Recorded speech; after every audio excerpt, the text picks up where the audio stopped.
Wait a minute. Hey, there we go. Dude, it's coming. Man, I'm so excited about tonight. I'm It's going to so be wild. so excited. We say this every week, but this is going to be a huge show. So let's kick this thing off, guys. Welcome to episode 113 of the Drag Driver Pete Show, presented by Summit Racing. Tonight's episode is the Gasser invasion, the Gasser extravaganza, the Gasser go get 'em. I'm telling you, we've got at least 7 people on the group message and possibly another 1 or 2 that are going to jump in here tonight. When I say gassers are invading, I'm being serious. I hope you guys understand what is happening here. Let me pull up my notes and I'm just going to run through the, well, I was going to run through the folks, but I don't have them here. But we've got alumni, gasser alumni from Drag Week, Rocky Mountain Race Week, Sick Week events, and we're just get comfortable because we're going to tell some stories tonight. Mr. Eric White, hit the intro video and let's do this. All right, let's do it.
All right, guys, welcome to everybody that's just getting in here. Again, episode 113 of the Drag Driver Pete Show, presented by Summit Racing. It's going to be a good one, man. It's going to be a good one. My name is Mike Narks. I'm the host of this show tonight that is probably going to go long. So when I say get comfortable, do that. Throw in your earbuds. Make sure they're fully charged because we're fixing to have a blast. My right-hand man, my co-host over here, Mr. Eric White, tell him what you got going on, dude. I am Eric White, co-host of the show and the news. Everything Drag Drive Repeat related and the circuit related, artwork, photos. That's pretty much what I take care of. Right now, I just finished up with the last of Mega Week photos, which was super exciting. But that means I still have all of Six Summer and all of the circuit photos to still get edited and posted. So be a little bit busy for a little while still. Yeah, that is for sure. And man, it's been crazy seeing all the stuff. It's been awesome seeing all that. I don't want to waste any time. I want to get into this. So, guys, thank you so much for being our race car friends. Thank you for hanging out tonight. Thank you for hitting the share button because this could possibly be one of our biggest shows that we've ever had, as far as guest count wise, for sure. And then, while you're in there, again, hit the share button, hit the subscribe button, hit the follow button if you're new here. We appreciate that. And thank you so much to our sponsors for being a huge part of this program. Without them, we can't do this. So if you're trying to do some shopping for those car parts, make sure you hit them up. Summit Racing, Deechworks, Molly Motorsports, Driven Racing Oil, Howard's Cams, J-Wire Solutions, Performa-Built Transmissions, Car Change 3D, WAF Racing, Power Tube TV, Sweet Patina, and Racing Junk Classifieds. You guys, you got to hit those folks up whenever you're looking for some stuff. And let's kick this off with some Summit ad read here. Summit Racing Speed Legacy began in 1968 as a one-man startup and is now the world's speed shop. With 4 facilities and 200 plus catalog editions, they fuel your passion, save you money, deliver fast, and offer top-notch customer service for more than 1,500 brands. Make sure to download the Summit Racing mobile app for easy access to speed parts while you're on that next drag and drive. Find them on Facebook, YouTube, TikTok, and Instagram, and on the On All Cylinders podcast for automotive discussions like this one. From humble origins to the social media lane, Summit Racing stands by your need for speed. And of course, when you're shopping, look at summitracing.com. And you guys will see if it's still a Dave Hart car up there. Eric actually took those photos. So, one more reason to end up over there. And I want to give a big shout out to Summit for their 19th annual NHRA Summit Racing Equipment Nationals held at Summit Motorsports Park. Looked like a crazy event. I wish that I had time that I could fit in some regular drag racing, but dude, all I can get in is drag and drive and Midwest Drag Race Series. So Yeah. pretty crazy. This is maybe on our list for next year, though. I think this event looks like it is an absolute blast. And congrats to our honorary drag and drive guy. We're going to bring him into the fold at some point, Mr. Clay Milliken, on his trip to the finals in Top Fuel there in Yeah, that's awesome. the Summit Racing car. And then, of course, when you're on summitracing.com, grab you some of the merch. The Drag Drive Repeat Summit branded stuff is over there with the hat, the t-shirts. Oh, I'm not wearing it tonight. And the Drag Drive Repeat hoodies as well. We don't need those hoodies for a few more months, but we're getting there. We're getting there. Let's talk about some Drag Drive Repeat updates. I want to give a big shout out to Brian for his hard work lately. We've hired a part-time video editor, and I've wanted to do this for a long time. I decided to just be broke and make the investment. And so I wanted to show you guys this. This is published content in the last 28 days. This is down for us on shorts and live stream typically, but this is 80 pieces of content that have come out on YouTube in the last 28 days on the Drag Drive Repeat program, and 54 long form videos. What we are doing is we're taking this live stream here, we're cutting it down into segments so it's easier for people to watch on the go. Also, if they're looking for just event stuff, they can go find just event updates. If they're looking for like what we've got tonight, where we're going to be telling stories about gassers, they can find that kind of stuff. So this is a huge undertaking by him. We are working from episode 105 through now. And I'm telling you, this dude puts in work. So big shout out to Brian, who'll be editing this tomorrow or Friday morning. And just want to say thanks, man. It's been awesome having you on board. And we appreciate the additional growth there for sure. And then, sir, Yes. you want to talk about the Havlicks deal, dude? Yeah. Yeah, this is going to be cool. I'm pumped. So we've talked to Jesse yesterday. They have given us approval to set up our booth at the Havlicks Fastest Streetcar Shootout Tribute Race. So this is going to be awesome. We're actually going to be there. We're going to make up some special stickers like we did with Drag Week. We're going to do some special fun stuff just for the Fastest Streetcar Shootout setup. Obviously, you guys know our whole goal in the beginning was to verify that these guys that are signing up for the drag and drive class had done drag and drives before, but the names are so big that are signed up for it that they haven't leaned on us to go figure out that data yet. So as we get close, I'm sure it's going to be more and more apparent of what we need to do for that. So congratulations to them. I can't believe the amount of attention this thing is getting, dude. It's going to be nuts. Yeah, it was one of the more fun events that I attended last year. I really enjoyed it, and it's going to be bigger this year, obviously bumping it up to multiple days. Yeah, 3 days is going to be wild. So I've got that put on the calendar. That's actually my kid's first week of school, so that's going to be kind of fun to. I'm going to send them to school Tuesday, and then I'm leaving Wednesday morning to go do this. So it's going to be awesome. All right, and then the Circuit 2025 is over, man. My hangover is still real because we're going through so many photos, so many things are getting posted, so many stories have come out of this. And the first story I want to talk about, it's kind of interesting. We've never had this happen before at any event I've ever hosted. And Dakota and Dalen got engaged. How cool is that? And they did it at Cars on the Route down in Galena, Kansas, the night of the block party. So everybody help me wish them congratulations. This is awesome. I love this for them.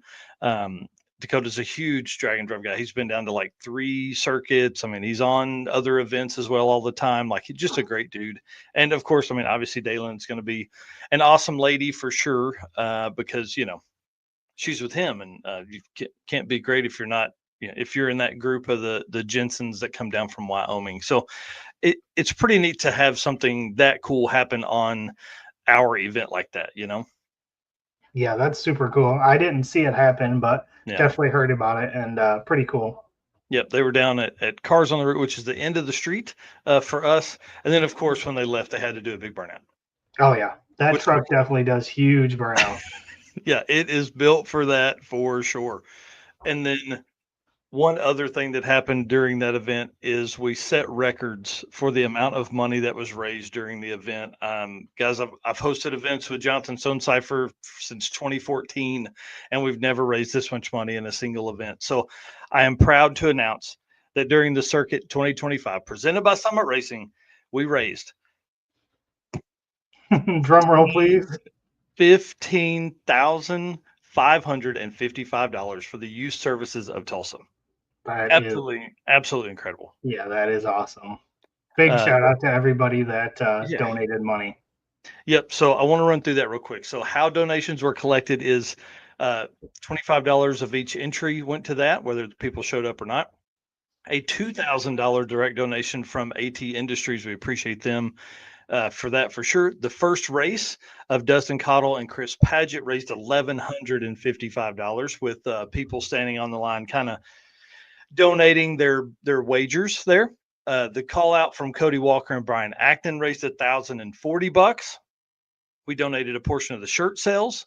Molly Motorsports, who drove all the way from North Carolina, came out. They ran a raffle for a set of Power Pack pistons, which was run by which was won by John Doherty, run by Adam from Molly Motorsports. That raised $1,175, and then our own raffle ticket sales as well. Plus, we made some wagers. It was $10 buy-in, 50% goes to the winner, 50% goes to the charity during the block party games in Galena, Kansas. And then, man, people were just walking up, giving some money there at the end. So we really, really appreciate you guys for that. That's a record donation for us for anything we've ever done in a single event.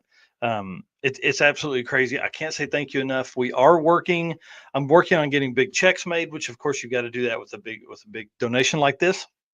And then I'm working on it. Once I have a date that I'll have the checks in my hand, then we'll work on a date that we can present those checks, do a full check presentation at Youth Services of Tulsa for all the press and all the folks to see. And so I'll invite as many racers as want to come. Please come out and do that. Spend some time with us and do burnouts in front of the Youth Services of Tulsa. Yeah, that's incredible. Again, everybody that donated and showed up, we appreciate everything, and so does the Youth Services of Tulsa. I'm sure they appreciate that very much. Oh yeah, that'll go a long way in them helping. I mean, they have 20 different programs. They could almost spread, money across all of them. So it'll be Right. kind of interesting to see how that gets done and see what they do and how we can help in the future. I hope that, this is the start to a great relationship like it was with the Northwest Arkansas Children's Shelter. So the people there seem to be enjoying themselves. But until we do that, I am offering, well, I guess until they sell out, I'm offering the Circuit 2025 shirts and hoodies on the Drag Drive Repeat website. They're obviously listed there $25 and $30 for the t-shirts, 50 and 60 for the hoodies. Whatever we have in stock, $5 of each of those is going to go to the Youth Services of Tulsa, and I'll write a check at the end of every month or make a donation or whatever. So if you didn't get your Circuit 2025 shirt and want to pick that up, now is the time to do it. It's on the dragdriverepeat.com/store. That's awesome. All right, that's all of the circuit event updates that I have, sir. Yeah, it was a good time. Like you said, the hangover is real. So it was fun going through the Mega Week photos and kind of reliving a lot of those moments. So I'm excited to do that same thing with the circuit as I go through those photos as well. Yeah, so that's next up on your list, right? Is the circuit photos, and then you'll bounce back to 6 summer because there's probably 3 times 6 summer photos as there is the circuit. Yeah, because you figure there's 6 days of that. So yeah. And then real quick, we'll talk about Trevor Brandon's comment here in the driven event segment here. So I'll let you lead us into that. All right. Driven racing oil is the performance engine oil that can do it all.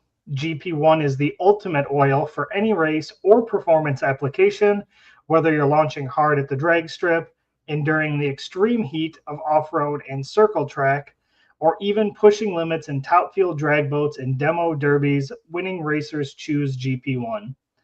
Compatible with engines from classic hot rods to cutting-edge race machines, GP1's unique surface cling and high zinc formulation ensures superior wear protection, particularly for flat tappet camshafts, while solving issues like cylinder washout with methanol and ethanol fuels.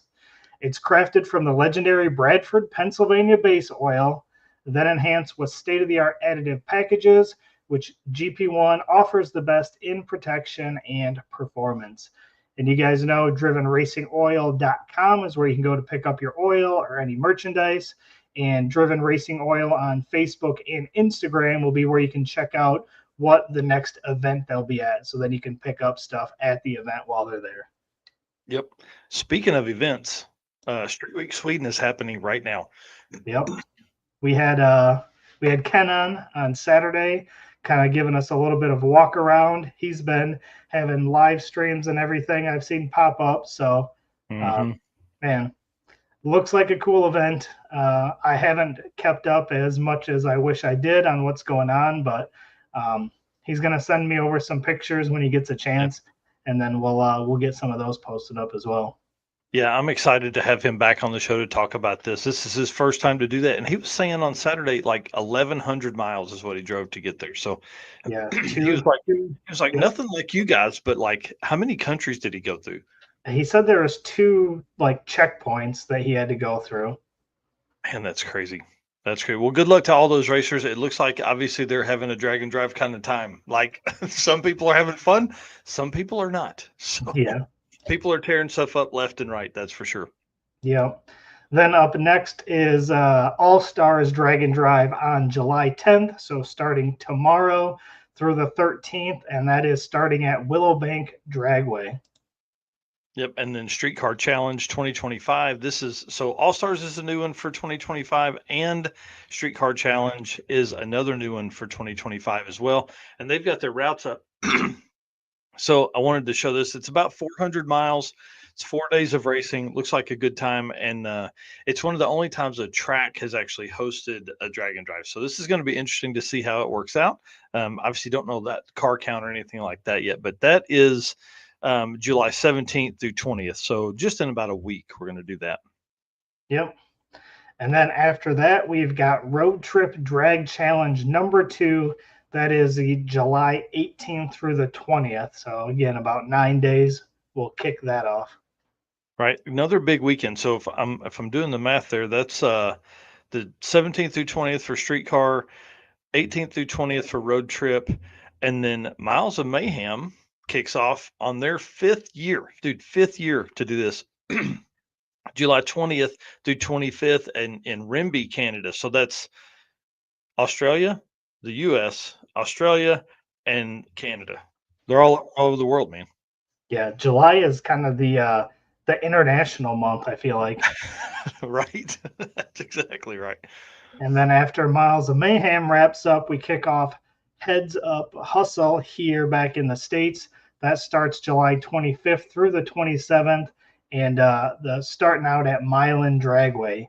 And I don't know if you saw it, but those new shirts are released. Those came out pretty sweet. Dude, they look awesome. And I didn't make updates on the notes there. It's actually at Ubley Dragway. Oops. Oh, okay. I think we grabbed old notes. So Ubley's a new one for that. I'm kind of excited. I've never been to that part of Michigan. I've been to Milan before, been to Mid-America or Mid-Michigan Motorplex, but never been to Ubley. So this would be kind of cool. And I love the shirt. So John Paul's like, man, I kind of stole something from your book and took the winner. He 2 cars from the previous year's event gets on the shirt, right? So he took the fastest 8th mile car, which is Jim Treadle, and then the winner of the largest class. So I thought that was kind of cool, which was 13.0 index. So pretty neat.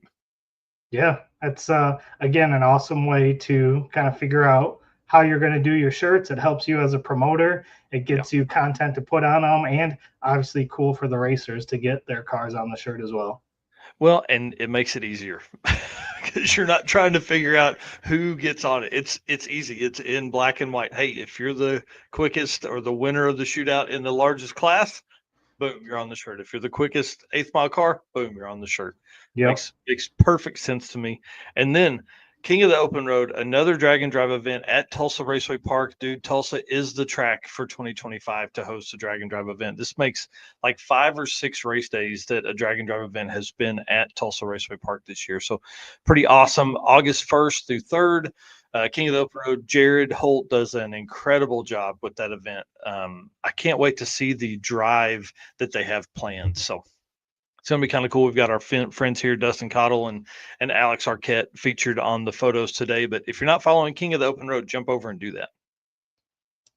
So I think that puts us to somewhere around 47 events for the year so far. So pretty incredible. You guys can find all of them at dragdriverepeat.com/event list 2025. So again, check out that entire list, see what is coming up, and see what is in your area that you can go check out and support. Right. And then real quick on Trevor Brandon asks, you guys coming to Miles of Mayhem? Wish, dude. I really wish. That event is on my list, but man, it's such an investment to get there. Whether we do that through driving or flying, it's such an investment to get there that it would really, that trip would probably take, it would have to take the place of 2 or 3 other trips that I could drive to. So that makes it a little harder to do. But man, Miles of Mayhem, 5th year, there's going to be some big heavy hitters there. And anytime you run an event that long, there's going to be some fun stuff. So good luck to all those guys and girls at Miles of Mayhem. And again, thanks so much to Driven Racing Oil for their support. And obviously, I mean, dude, them having them do the event stuff made sense because you're going to be driving. And if you're going to be driving, got to have oil in the car. Absolutely. Scott Guthrie ever says, watching from the pool in Florida. Jealous. I'm jealous. Well, let's jump into some J-Wire solutions here. This is when we're going to kick off the Gasser stuff right here. You guys ready? Hope everybody's ready backstage. J-Wire Solutions is the expert car and marine wiring solutions you can trust. J-Wire Solutions can wire and plumb your hot rod, your race car, or your drag and drive car, or your sand drags. Jay works on sand drags as well. Plus, they offer products to make your driving experience better, like the blinker module that is a must for all drag and drive cars. This module allows your rear turn signals to continue to function while your foot is on the brake, just like your stock daily driver does. Typical wiring harnesses do not provide for that. So this is kind of a neat deal. And Jay is nerdy enough that he can figure stuff out how to do that to where it's just a simple plug and play type deal. So let's jump into this. I want to bring Matt Donovan in first because this dude is the reason this entire thing is happening. So Matt, introduce yourself. Tell everybody who you are, and I'll show pictures of what you drive. Matt Donovan. I drive 1938 Chevy Gasser, garbage that barfed. Started out as a 41 Pontiac. Hang on. We got protested, and we were told we need to change bodies, so we came up with the 38 Chevy, and the rest is history. That's awesome, man. I love this thing. And garbage at barf. Where'd you come up with that name? So it was Brian Loans and David Freiberger at Indy on Drag Week. I think it was in 16. We rolled into the water box, and one of them said, "Man, that car looks like garbage," and the other one said, "Well, it barfed." And I had about 50 friends texting me saying, "Man, they called your car garbage. They called your car garbage." And I was just kind of like, "Well, okay, well, whatever." Mm-hmm. So we watched the live feed on recording when we got to the hotel room at National Trail. And sure enough, they called it garbage that barfed. So I went out, got some shoe polish, wrote it on the trunk lid, and we went through the water box at National Trail, and they lost it, and it just kind of stuck. How cool, man! I love this thing. It is probably one of the loudest cars on the property anytime you're there, but it does the best wheelies, man. Yeah, we're known to do some pretty good burnouts and wheelies, but it's about to get a little louder. We're gonna make some changes with the headers. Ted Woodman, he gave me a set of larger primary Schoenfield headers. We're gonna make the change over to that, and hopefully gain a little bit more power. Nice. Yeah, it's gonna be fun. More power is all the better. Exactly. I can't take any more weight out of the car. You know, I mean, we've lost about 30 pounds on the car in the last maybe 6 or 7 weeks. Wow. But I can't find any more place to take any weight out of it. So we gotta start building power. Yeah, I mean, it's always easier to. The better way is to make more power. Don't necessarily lose weight. You just make more power. Right. And the next step would be to just kind of totally ditch, either the frame or the doors or something, and I can't do any of that. So Yeah. No. You could go to smaller tires. Smaller tires save, but that's we no fun. we just finished a gear change, so we're gonna be nice. a heads up hustle, and we're really hoping that we're gonna be, man, I hate to say it, but we're already knocking at the 8-second door. So Oh man, if we can get into that bracket as a naturally aspirated gasser with a 1946 cast iron or whatever forged steel straight axle, I'm super happy. yeah, I definitely want to talk about how that thing was built here in a minute, because we're going to do an entire portion of the show you guys are going to talk about your builds, because there's differing stuff on who solid axle, do you lift A arms, all that kind of stuff. So I want to have that conversation, but I want to have it in a few minutes. So Sure. I'm going to leave you on, and then Okay. we'll bring on Mike Heston as well, who drives several gassers. So Mike, same thing, man. Introduce yourself. Tell us about the Fairlane, and then I think I've got the truck later on in photos as well. Okay. I'm Mike Heston, Big Mike with the Bucket List Mob. How's it going, Matt? Good. How are you doing, Mike? Good, man. Yeah. This is our 65 Fairlane. This is when it was a small block. This was the first drag and drive that we attended in 2019, and we're kind of like joking around there. That's my dad and one of the guys that was riding with us, because we had not had any sleep. We got to this checkpoint at like 7 o'clock in the morning, so everybody's pretty exhausted in it. But that's our 65 Fairlane. It's a big block now. Working through some issues with it. We should have it ready for Six Smokies. Yeah. That's awesome. This car is one of my favorites, but the truck is definitely over the top for me. Let me see if I can pull it up. Yeah. Yeah. So what happened is we did Drag Week in 2019. That's when I met Matt too, Yep.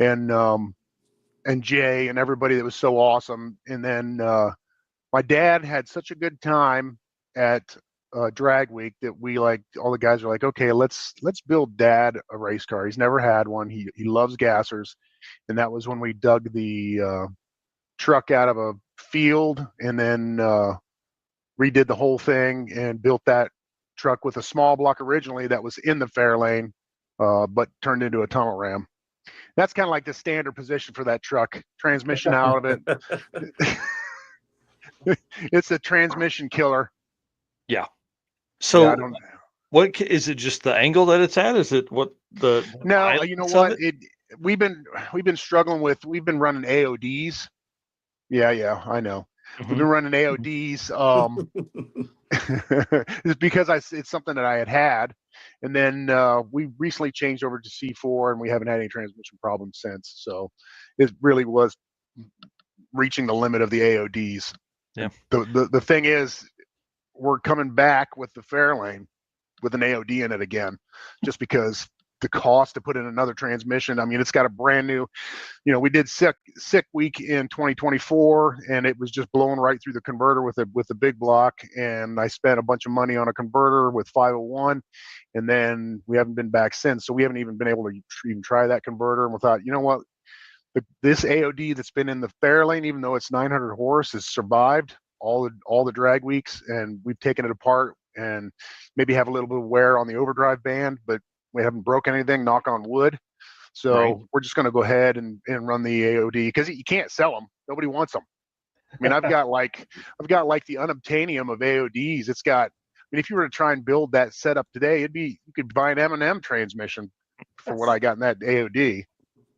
Because everybody goes 400. You know what I mean? They're just like, if Mm-hmm. it's to that point, they're C6 or 400. I imagine. Yep. So for the change to the 3-speed, did you go down in gear or up in gear?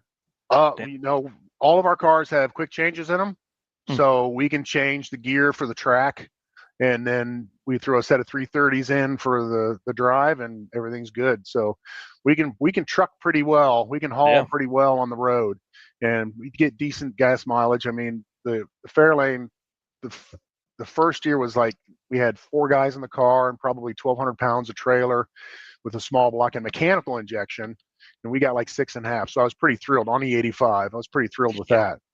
When we went to the big block, it went to 3.5 until I started choking it back manually. Yeah, I was like, there's not enough gas stations between me and each checkpoint to even make it. So talked to some guys with some BWs that had some injected cars, mechanical injected. He said just pull the cutoff until it smooths out, and man, went from 3.5 to 5.5 even with the big block. So I can deal with that. Yeah, wow, that's funny. 5.5, and he's excited. Right. Thrilled. You know, one guy we didn't think of. You said quick change, and made me think Wayne Baker. Somebody tag Wayne Baker in the comments. Yep. Send him a message. Yeah, he's abused them a lot worse than we are, I think. Oh yeah. Didn't play around. The oil coming out of the rear ends in his car is all sparkly every time. Awesome. Well, let's get to our next person here. I want to bring in Mr. Jeremy Bonnett. I want to talk about this car real quick. The Last Penny. Mr. Jeremy, introduce yourself. Tell us the shop name that you're at, and then tell us about the car. Jeremy Bonnett, Bonnett Race Cars. We build mostly nostalgia drag cars. Do a lot of cage work. Mostly now it's my son Jared does almost all the welding and stuff anymore. But we do a couple projects a year. Right now I have a early Bronco in for a full restoration, which is kind of, I guess, I probably shouldn't have took it, but at the time I just lost my job at a machine shop I worked at for 20 something years, shut down because of the owner retired. So I thought I was going to need a lot more work, and now I've bit off a little more than I can chew, I guess. So, but that's the way it goes, man. Yeah. The car, it's a 33 Willys. Pulled it out of a friend of ours garage. He had bought it a long time ago. He was going to redo it. He just got older and decided he couldn't do it, couldn't get in and out of it, couldn't fit. It's an old Chuck Finders body. We got it. I should have just built a whole new chassis. We ended up stripping everything down. We ended up just using the 2 frame rails, which it had a tubular A-arm front end on it when I bought it. So we got the cage done, and as soon as the cage was done, we knifed the front end off and made new frame rails for the front and put a whack axle underneath it. So pretty much every bit of fabrication was done in our shop. So that's awesome. Yeah, this car's really cool to me because it's tiny. You know, like when you really get up next to it, it's small. But man, it's so nice. It is so nice. So great job on it. Yeah. We're testing this weekend at Dragway 42 at the Rockin' Race. So we brought the front end up a little bit, took all the mufflers, running boards, all of that off.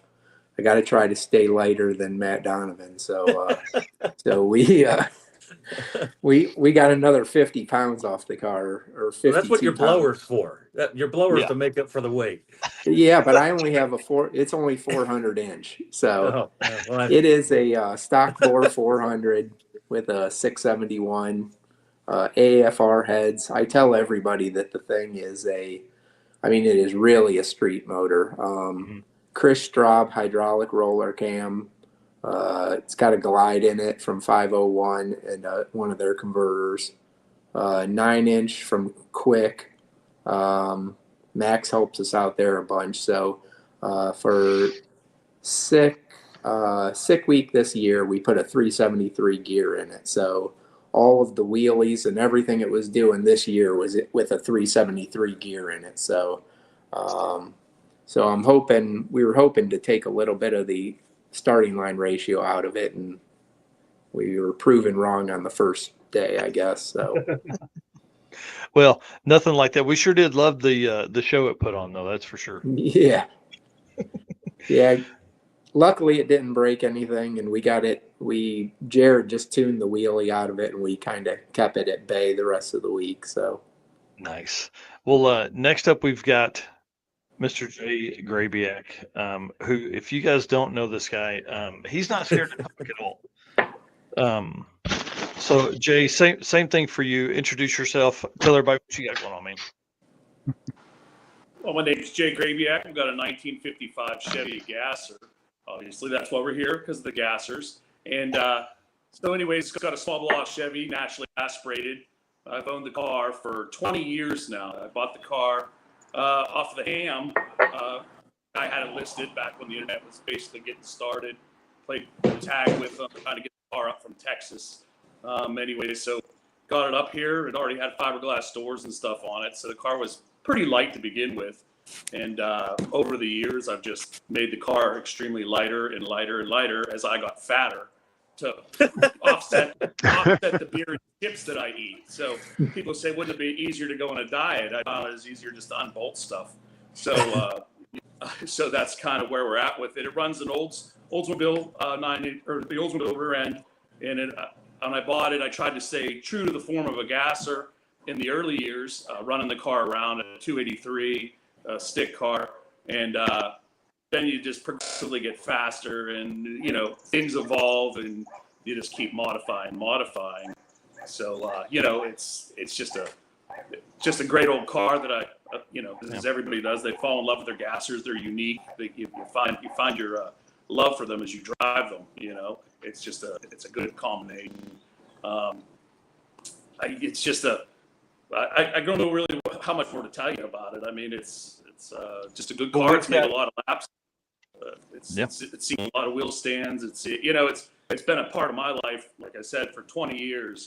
From just street driving, I never intended it to be a full-blown race car. I own a bunch of cars, like we all do, and it's like I don't ever want to go full bore into a race car. Well, then that happens, and you start chasing numbers, and then you meet guys like these, everybody that's on the screen right now, and you find your love for it, and everybody's chasing their own little goal. It's not really to beat one another. It's every year you try to find something different. Like I want to peck away at this or that, and it's like Matt just said, and Mike and Jeremy, you take weight off it. What can I unbolt next? What can I do to speed it up? Maybe we don't want to totally revamp it. We'll just do some things. Like people would probably kill me with this car with perfectly good floor pans. I fit in a Gasser A class because it has tubular front bars coming out to the axles, and it has fiberglass doors, so I didn't fit. Well, I wasn't going to put steel doors on it and revamp the front, so I thought, screw it, lighten it up, cut the perfectly good floors out of it to put aluminum panels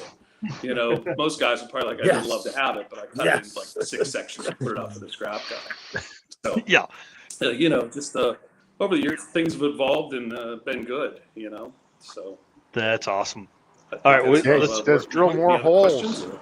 Drill more holes. Yeah, drill more holes. So here's my plan. This first segment, I want to get everybody on here. So this is and then we'll start telling stories here in a second. So next up, I want to bring on Mr. Mike Finnegan and Tony Angelo, who are, I don't know where they're at. They're somewhere in, looks like somebody's, they're in a gas station parking lot here. So Mr. Mike, same thing for you. We've been doing, man. Tell us about this blasphemy and why and how it came about. Man, it's raining here. It's really loud. I didn't hear what you said. I'm sorry. I was just down in a gas station right now. Oh, man. Well, that's good. That's always good to be broke down somewhere on the side of the road. That's what this story's about tonight, is how bad stuff goes for you at Gassers. So tell us about blasphemy. Oh, yeah. Blasphemy's fun. It's a 1955 Chevy Bel Air with a 528 cubic inch Gen 2 Chrysler Hemi in it and a stick shift. And it brakes a lot, and when it's not braking, it goes pretty fast. It's a lot of fun. I love that car. And the one question we've kind of been asking everybody, we haven't asked everybody yet, but why? Why blasphemy? Why a Gasser? I fell in love with the movie 2-Lane Blacktop when I was a kid, and so I always wanted a 55 Chevy, and I just wanted to road trip it a lot. When I bought that car, it never occurred to me to go racing. But at the time I worked at Hot Rod Magazine, and I got to go to Hot Rod Drag Week and just cover the stories of legends, who were competing in that deal. And I'll never forget, I don't remember what year it was. It might have been like 2012, but Dave Schroeder had a primered gray 2-lane blacktop style 55 Chevy. Whoa, that was cool. And I ran into Schroeder and Enns in the side of the road somewhere, and they had eaten a cam lobe and a pair of lifters, and they tied them up and ran it on 7 cylinders to finish. And I thought, these are the coolest dudes I've ever seen in my life. I want to do what they're doing. And so all of a sudden, my street car, I just lost my mind and kept doing things to make it faster. And it's just ruined my life ever since, actually. That's a good problem to have. That's a good problem to have. So I had heard somebody say that maybe Drag Week is the next event for you. Yeah. That's kind of always been the goal. Is like, in my opinion, that's the original. I don't know what it is about it, but that one I feel like brings out really good competition. Not that the other ones don't. It's just like, especially for gassers, like you got really fast guys that show up to that event in A and B gas that it don't always seem to show up to these other ones. Like I went and ran Stick at the Rock and Stick at the Green, and there was only 2 or 3 of us there in gassers. And so, but I know that if you, oh damn, that was another one. He's gonna get electrocuted on the internet. Wow. And so, yeah, I don't know what it is. Like, I keep showing up to events hoping there will be more gassers to go there, but it really looks like Drag Week and then Sick Smokies are where the gassers are going this year. So my plan is to go to both of those and have fun. That's awesome. That's what I was going to ask next. Is Sick Smokies on the list? Because it sounds like most guys in the group here are going to do that same thing. Yep. Yeah, I don't know what happened with that deal, but the last I heard from Tom, there's like 80 gassers signed up. I didn't even know there were 80 gassers in the country. Yeah. And so although my car is not set up for 8th mile, and I'm not even into 8th mile. I love 4th gear in blasphemy. I love trying to go 160 in blasphemy. I will go to that event because I want to go through the Smoky Mountains with 80 gassers. Like, I just think that's going to look and be the most fun ever, you know? So I'm in. You know, if it's in one piece, I'll be there. That's awesome. Yeah, I completely agree. I think that's going to be absolutely wild. And like, you're pulling from the Southeast Gassers home base. Like, that whole series surely has some guys that can put it on the street. Yeah, that one in particular interests me because, like, I've always wanted to go run with those guys, but their rules are so strict. Yeah. You'd have to throw away my whole car and start over. Yeah. And their rule set doesn't make it cheaper to run. I mean, the lengths they go to look period correct, it's outstanding. And they're faster than my car. A lot of those dudes, like, I pay attention to them. I know they don't light the boards, but I know a lot of those dudes are quicker than I run. So it's really interesting to me, the idea of them making their cars streetable and making that trip. Like, I'm down to see it. I really am. Yeah, it's going to be awesome. All right, we got to keep adding folks to the screen here. Stay as long as you can safely. Don't get electrocuted tonight to be on this live stream. Yeah, as long as so our problem right now is Tony Angelo bought an RV that somebody stripped down and reskinned in sheet metal, and it's like a doomsday machine. I'll show it to you real quick, and then you can boot me off if you want. But we're in a big metal box. What is that? Yeah, that's like a 77 Dodge motorhome that is now all steel, and we're in a big metal box in the middle of a lightning storm. So we may just hang out here at a gas station and get away from this thing while we BS with you guys. Jesus. Yeah, that's a little scary, man. I'll be honest with you. And well, you stay on as long as you want to, because if we can get that content, man, that's even better. Hey, I'm here to help. You know, you guys get them numbers, okay? All right. Next up, I want to bring on Mr. Reggie Moore, who's been a friend of mine for a long time and drives one of the coolest. He calls it a hot rod. It truly is probably a hot rod in all the sense of the word. The organ grinder. This car has been all over the country. So, Mr. Reggie Moore, please introduce yourself. Tell us what's going on with the organ grinder. Hey, y'all. It's hard to keep a straight face thinking about that RV back at that gas station right now. Let's say we keep the camera on and watch that thing blow. Yeah. But anyway, it's just a 30 Model A. I'm still got the Model A frame underneath it even. Wow. Got a 454 in it and a Super T10 4-speed. And does huge wheelies. All right, let me find a hotel. It used to. I haven't been able to do that much here lately, and I got some things changed around and fixed for Rocky Mountain the other day, and I kept bogging out of the hole, and I didn't have time to mess with it. We kept coming in late every day. So I'm going to try to have it ready to go for Six Smokies also. Nice. And I apologize to all these guys. Jeremy's the only one that I've ever met in person, man. I wish I had talked to you guys along the way. I guess I stay into my own little tent or whatever all the time. But looking forward to meeting you guys in person here in a few weeks. Couple of months, I guess. Yeah, these dudes are going to, you guys are going to be good buddies after this tonight. We're going to spend some time together. The Oregon Grinder is one of my favorites, mainly because you drive this thing everywhere. There's some photos later on that is your trip across the country. I mean, you drove this thing from Arkansas to California and back. So super cool. That crazy thing's been on the beaches on both sides of the country. Man. Wow. That one picture on the beach is there at Florida for a Sick Week event, and the other one is when we went out there to Famosa and Ventura back in November for the SEMA show. So hit both beaches. That is too cool, man. Well, last up here, I want to bring on Mr. Rob Lepenske, who's one of the first folks I met on Drag Drive and is one of the coolest dudes that you guys are going to meet that's out there. Rob, same thing for you, man. Introduce yourself, tell everybody about this car. Hey, yep, Rob Lepenske, Colorado. Got the old Yeller Gasser that's in the middle of an identity crisis right now because it's not very yellow. No, it's not old Yeller anymore. It's black and white and badass. Yeah, huh? It still identifies as yellow. It says across the deck lid. So, but yeah, that's my old 54. My great grandparents bought that car new.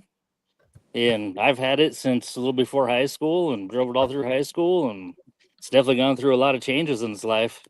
Went from a 235 inline six car to small block car to Pro Street at one point, and then turboed LS, gasser. And hey, it's been all over the map. Right. Now it's got a blown big block in it. Well, that's what I was going to say. It's got a big block and like a traditional gasser build in it now, right? Because the rules for Mega Week were that you had to kind of, put it back together a little bit differently than what you had it. So I was excited to see that, but that didn't happen. Dang it. No, didn't make it there. First, we were supposed to be a Sick Week with it, and weren't ready for that, and keep plucking away at it, and decides, like, why rush stuff at this point? Going through everything, it's that good old bad saying of, well, while it's apart, why don't we do this? And it just keeps snowballing. Okay, so while I was in there. Oh yeah. while I'm in here. Yeah. Mm-hmm. Yeah, that gets everybody. That's a man, that should be a shirt. So yeah, the car now, there's not one wire that was in it before. That's pretty much been gone through one end to the other now. So wow. Now we'll fit everybody else's rules a little bit better for all the gasser classes, so go out and have fun in more places. Right. I think that's what I'm most excited about this conversation tonight is to kind of get an idea of like how you guys make these things street worthy, dude. Like you build a car that, I mean, should be outdated.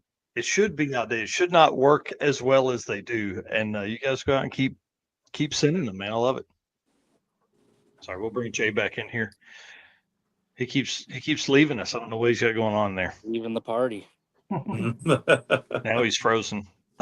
All right. So that kind of gets us started. That kind of gives everybody an idea of who these guys are, what they drive, kind of how everything goes from there, right? Like we have seen the cars now. So I want to say thanks to J-Wire Solutions for his support of the channel. I want to flip over and I want to go to the next segment here because I want to talk about why, what build goes into all this stuff, like how someone can build their car to do all of this. So, Mr. Eric, will you read us the Molly Motorsports ad read there? Yep. Racers and high performance enthusiasts, are you ready to start your next engine build? If so, there is no better time than right now to check out Molly Motorsports all-in-one Power Pack piston kits. With over 1,200 applications, these kits come complete with pistons, rings, wrist pins, and clips, all designed to work together. Molly Motorsports Power Pack piston kits take out all of the guesswork. No more trying to determine if a piston will need this ring to work with a certain cylinder size. Molly Motorsports did all the engineering for you so you can get to the part that matters, which is building a power plant that leads you to victory lane. Visit mollymotorsports.com for more details. And for our podcast listeners, Molly is spelled Mahle. I know that's right. Well, here's what I want to talk about in this segment here, guys. I want to know what kind of adventures, what kind of fun stories you've had in these cars. I've got a few photos that we'll kind of alternate through, but I want, with so many on here, it gives us such a small window on the side. So I just want to kind of go around. Matt, start us, and we'll work through you guys in order there. Yes. I guess the best thing about what I've done, or what I've done when I built my car, is everybody that I've met. We first did Hot Rod Drag Week in 11 with my judge. Wow. And from that point on, we've hit as many drag and drives as we could possibly hit. But it was the people, that I met, the camaraderie and the brotherhood, sisterhood. Nobody gets left behind in any way possible. Any price that has to be paid, everybody goes together. So that was what struck me the most after doing 8 years of Hot Rod Power Tour. And I migrated over to the Drag Week side. It was like, this is where I need to be. This is where I want to be. And the people that are on the show with us, and thousands of others that I've met that I follow or follow me are proof. It's just a great atmosphere. It's a great family. I agree, and I feel like it's the best that's out there. I mean, the car community, the drag and drive community, is the best car folks out there. Hands down. Yep. Yeah. Give us a fun story. So give us a roadside adventure that you've had. Does it have to be with the car, or can it be when the trailer axles depart at the bottom of my car trailer? Let's hear that.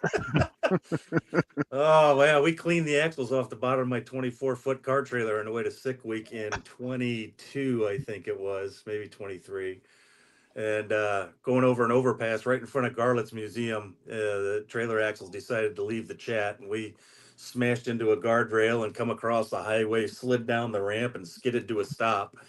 And I put the call out.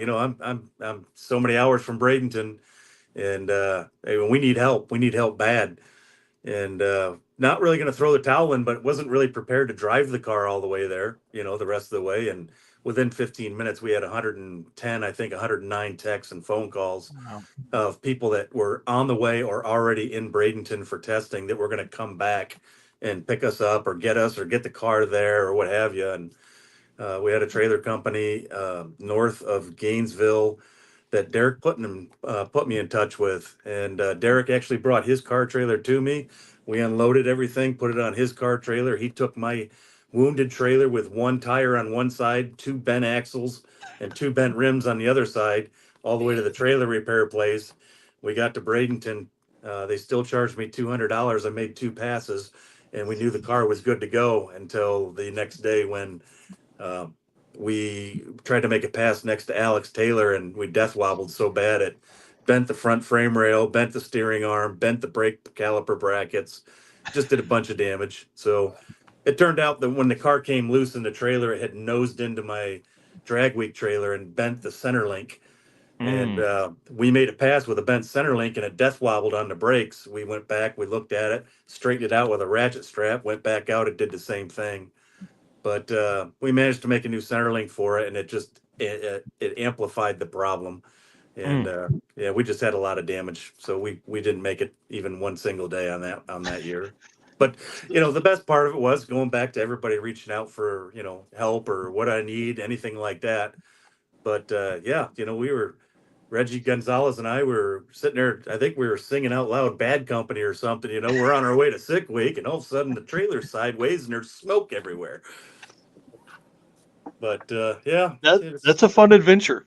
That's a fun. I'm still cleaning my underwear out on that one. Yeah. That's awesome. Reggie, let's go to you next. You've got some adventures, and I've got a picture pulled up here that I want to show that you sent over earlier. What, dude? That's a wheelie now. Yeah, that was at Bowling Green at Hot Rod Reunion. I went to the first 16 of those, man, and that was probably the funnest thing we've ever done with the car besides the drag and drive stuff.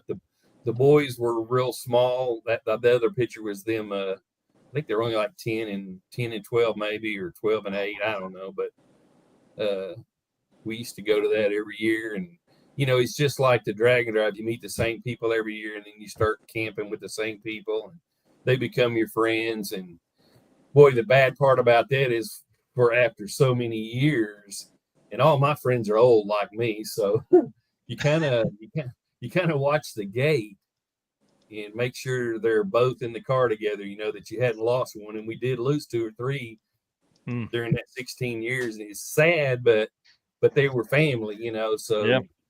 But we've just had such a blast with that car. I bought it when I was 12 with my paper route money. I went home with John Burnett one day, and his dad had a backyard full of these Model A's and Model T's. And I said, man, you think your dad would sell one of those? He said, I don't know. We'll ask him when he gets home. So he got home and he said, yeah, I'll sell you one for $400. And I called my mom. I said, tell Daddy to get the truck and come on over here and grab $400 out of my paper route bag. So I bought it at 12, and it just kind of sat around with me for years. And, because I'd have the money, but I didn't have the time, or didn't I get the time, wouldn't have the money, just like a lot of other people. And Jason, I had just met Jason, and he was in the Air Force, and he was getting shipped to Germany. And he saw my car and couldn't understand why I wouldn't build it. But anyway, so from Germany, I guess he went to the Summit, on the internet, and he sent me the headlight stands, headlights, and a rear view mirror. And he said, now get busy and build this car and meet us at Pigeon Forge. And boy, that's when everything started, man. This is 22 years ago. Wow. And it's just been a blast ever since. If he hadn't done that, the thing probably still be sitting in the backyard. I don't know. And you're talking about Jason Schaefer of the chicken coop, right? Yeah. Well, oh man, I'm talking about Angel, and she lets Jason run around with her. Yeah. That's awesome. Mike Heston, tell us something, man. We seem to be plagued with all kinds of problems.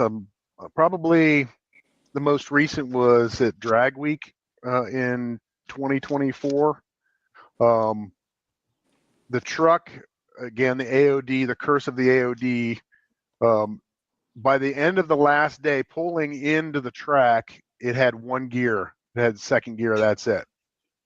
So, we couldn't hardly do anything. But since Drag Week, we hadn't even planned on going to Drag Week, and then they announced the tracks, and it's like, well, it started in Columbus, and it's an hour south of us. I'm like, we kind of have to go now, right? So we actually drove it back in second gear the whole way, like 44 miles an hour the whole way back to home. But yeah, I mean, for me, we started in 2019. It was after I had a medical scare, and I'm like, hey, we got to do something, guys. And we keep putting stuff off. And we're doing other stuff, going to see, Bonneville, and going to SEMA and PRI and all that stuff. And I always wanted to do Drag Week.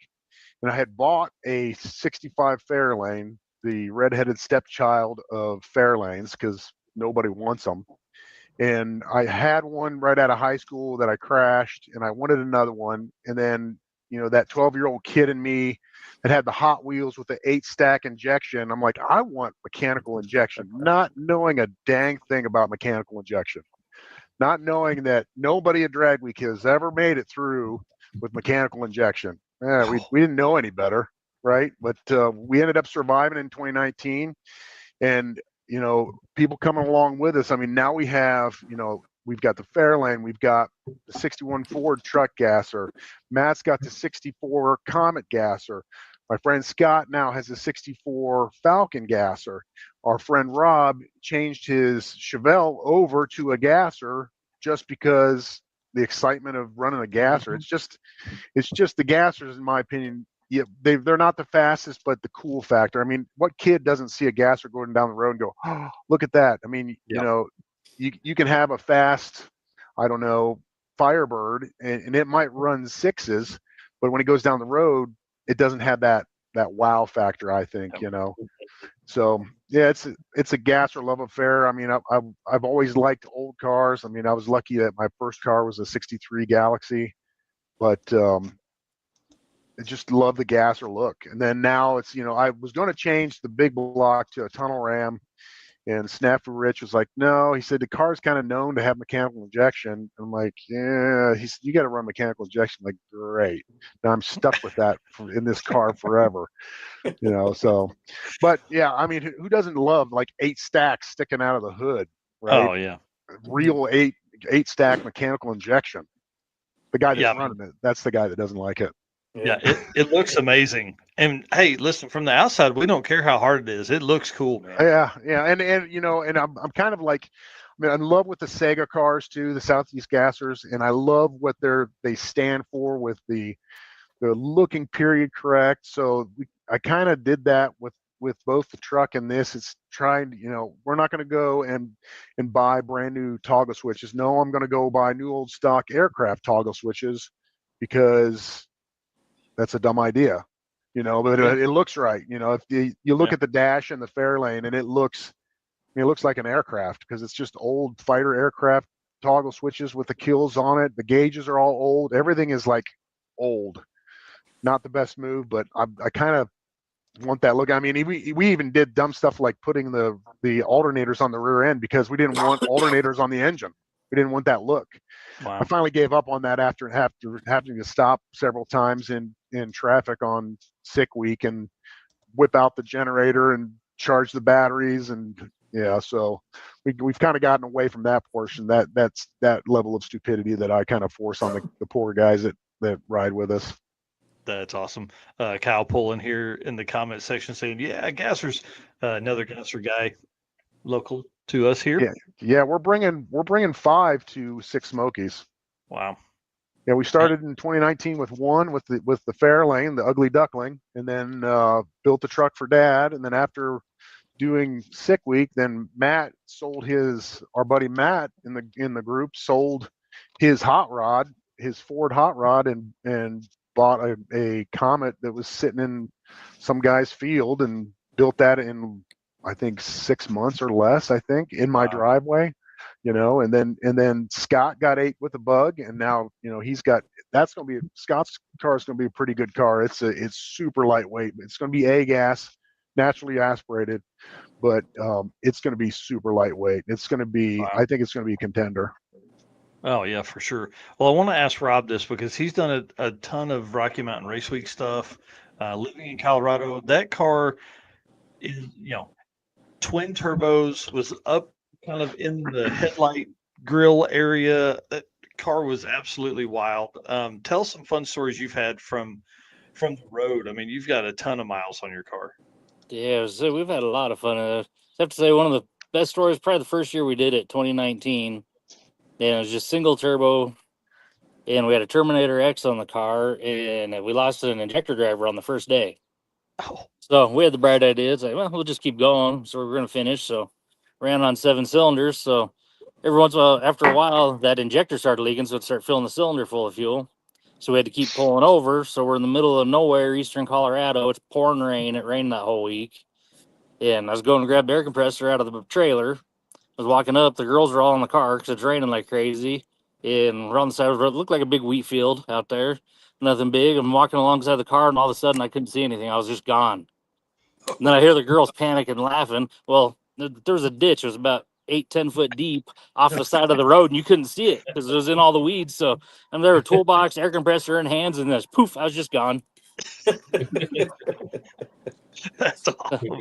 Trying to climb up out of the ditch, soaking wet, covered in mud and dirt, side of the road, and then trying to clear the cylinder out. We didn't have the ignition off, and then all the fuel caught on fire. So yeah, it was quite an adventure. This is a great time. Yeah. For a long time, like for several years, you guys ran 4 deep in the car. Yeah, 4 or 5 deep, and there were a lot of our girls and our niece with us. For most of them, we did sick week with all of them, but that's been the most fun. Just all the people we meet, and the girls love it, and everybody wants to go and hang out and have fun, go see all their family, race week family. Right. It is a big family. And the one thing for folks that don't know, like Rocky Mountain lets the people from the previous year, that's how you get early entry. And like 70% of the people that came the year before will be back the next year. So for 10 years now, it's been like let's say out of 250 people, it's been the same 100 every year that come back. It's pretty amazing, the level of friendship and family reunion that it turns into. Yeah, this year on Mega Week, being in the night class, it was kind of weird because there was a whole lot of new people in there we had never met before. So it's kind of a whole new crowd for it. Right, and you guys had the setup too. You had a little camper trailer. I guess it's probably 12 or 16-foot camper trailer with an AC. So you guys were popular. Yeah, a little 11-footer on there. Set it up to pull behind my car, so we don't have to mess with hotels anymore. And just pull onto the track, set up, and good to go. That's awesome. Well, Jeremy, why don't you give us a roadside story or something fun that you guys did in your car? This is actually a fairly new car to us. We built it last year, and we've ran with the AA Supercharged Gassers of America with the car. We've ran set it up to run sick week last year. Had a lifter failure 2 days before we came, so we had to pull out on that. Went down this year kind of with a mission, and like Matt said, I think probably the reason for going to all of these are not only do I go with my family, all of my boys have been on a drag and drive with me, along with my dad, which drove his Henry J a few years back in a drag and drive. And then, Matt, his brother Terry, we had a bunch of fun times with Tom at the NMCA. I forgot race. all about that guy. The NMCA race that we did with Tom. I think that weekend there was enough alcohol that I believe by the end of the weekend, somehow Terry, which is Matt's brother, Tom was Uncle Tom to him. And I believe by the end of the weekend, Matt was possibly a business partner with Tom. I think. So yep, that's a good idea. Good. So good it was, but that was great. We took the car out this year. We got really lucky. We didn't have hardly any problems. The first day we broke a electric fan when we came down from that big wheelie in South Georgia. Had to fix that. Had my son with me, so I had to do nothing. He just took charge and took care of that for us. We ran all week. Didn't have a bunch of problems. Just melted some wires down. We put a new fan in. It was drawing a ton of amps, and so we were running kind of on and off with the fan all week. Melted some wires and some fuses and stuff like that down. Ended up picking up a new wiring, relays, stuff like that. When we were I think we were at Doug Cook's place, and he had a guy there that had a bunch of wiring stuff, and he just gave it all to us, which helped us out for the rest of the week. Other than that, I'd say the highlight of the car is winning sick week this year, and we're just going to try to go faster now. That's awesome. One other car so in sick week 2022, I guess you were driving this car, right? Yes. And during that time, I was hanging out with Justin Chestnut that week. That was my first sick week. It was the first sick week. And this car lined up with Reggie's and Jason Schaefer's car and Justin's. Man, it just looked amazing. So you have several years in this car as well, right? Yeah, we started drag week in 2016, I believe, in that car. That was the first one. I had followed it and, read about it year after year. And it was kind of one of those things that it was one of the things that I wanted to do. So when I built that car, I decided to go. It really didn't fit in any class, so that car always ran unlimited. I guess this last year when we got this 33 Willys, we decided to kind of build it for a class. So Nice. Just so we could be at least a little more competitive. I know this year, I know everybody's getting a lot faster. Matt's going to be a lot faster. Mike, he did just lose 30 pounds in car weight. That is, and Mike is also getting really fast. Yeah, I'm hoping Six Smokies. I'm hoping everybody does excellent, and it's a battle. Yeah, Mike's got to get faster because he doesn't want to lose to me. Yeah, he doesn't want to lose to Matt. That's for sure. Because who would want to lose to garbage that barfed? Come on. But yeah, no. I mean, I'm real fortunate because, like Matt, like Jay, I don't know the other guys, but our whole family loves these cars. Every car we have is an old car, from. My dad's got a 39 Ford Daily Driver, and wow. And he's got a 40 Willys Gasser with a 392 Hemi in it with a blower. Cool. I have a Chevelle that I've had since I've been 15 that's still in the garage. My son drives a 55 Ford F100, so my other son, we're building him a 68 F100 right now. So, wow. So it's one of those, we're just fortunate that our kids love what we love. Yeah.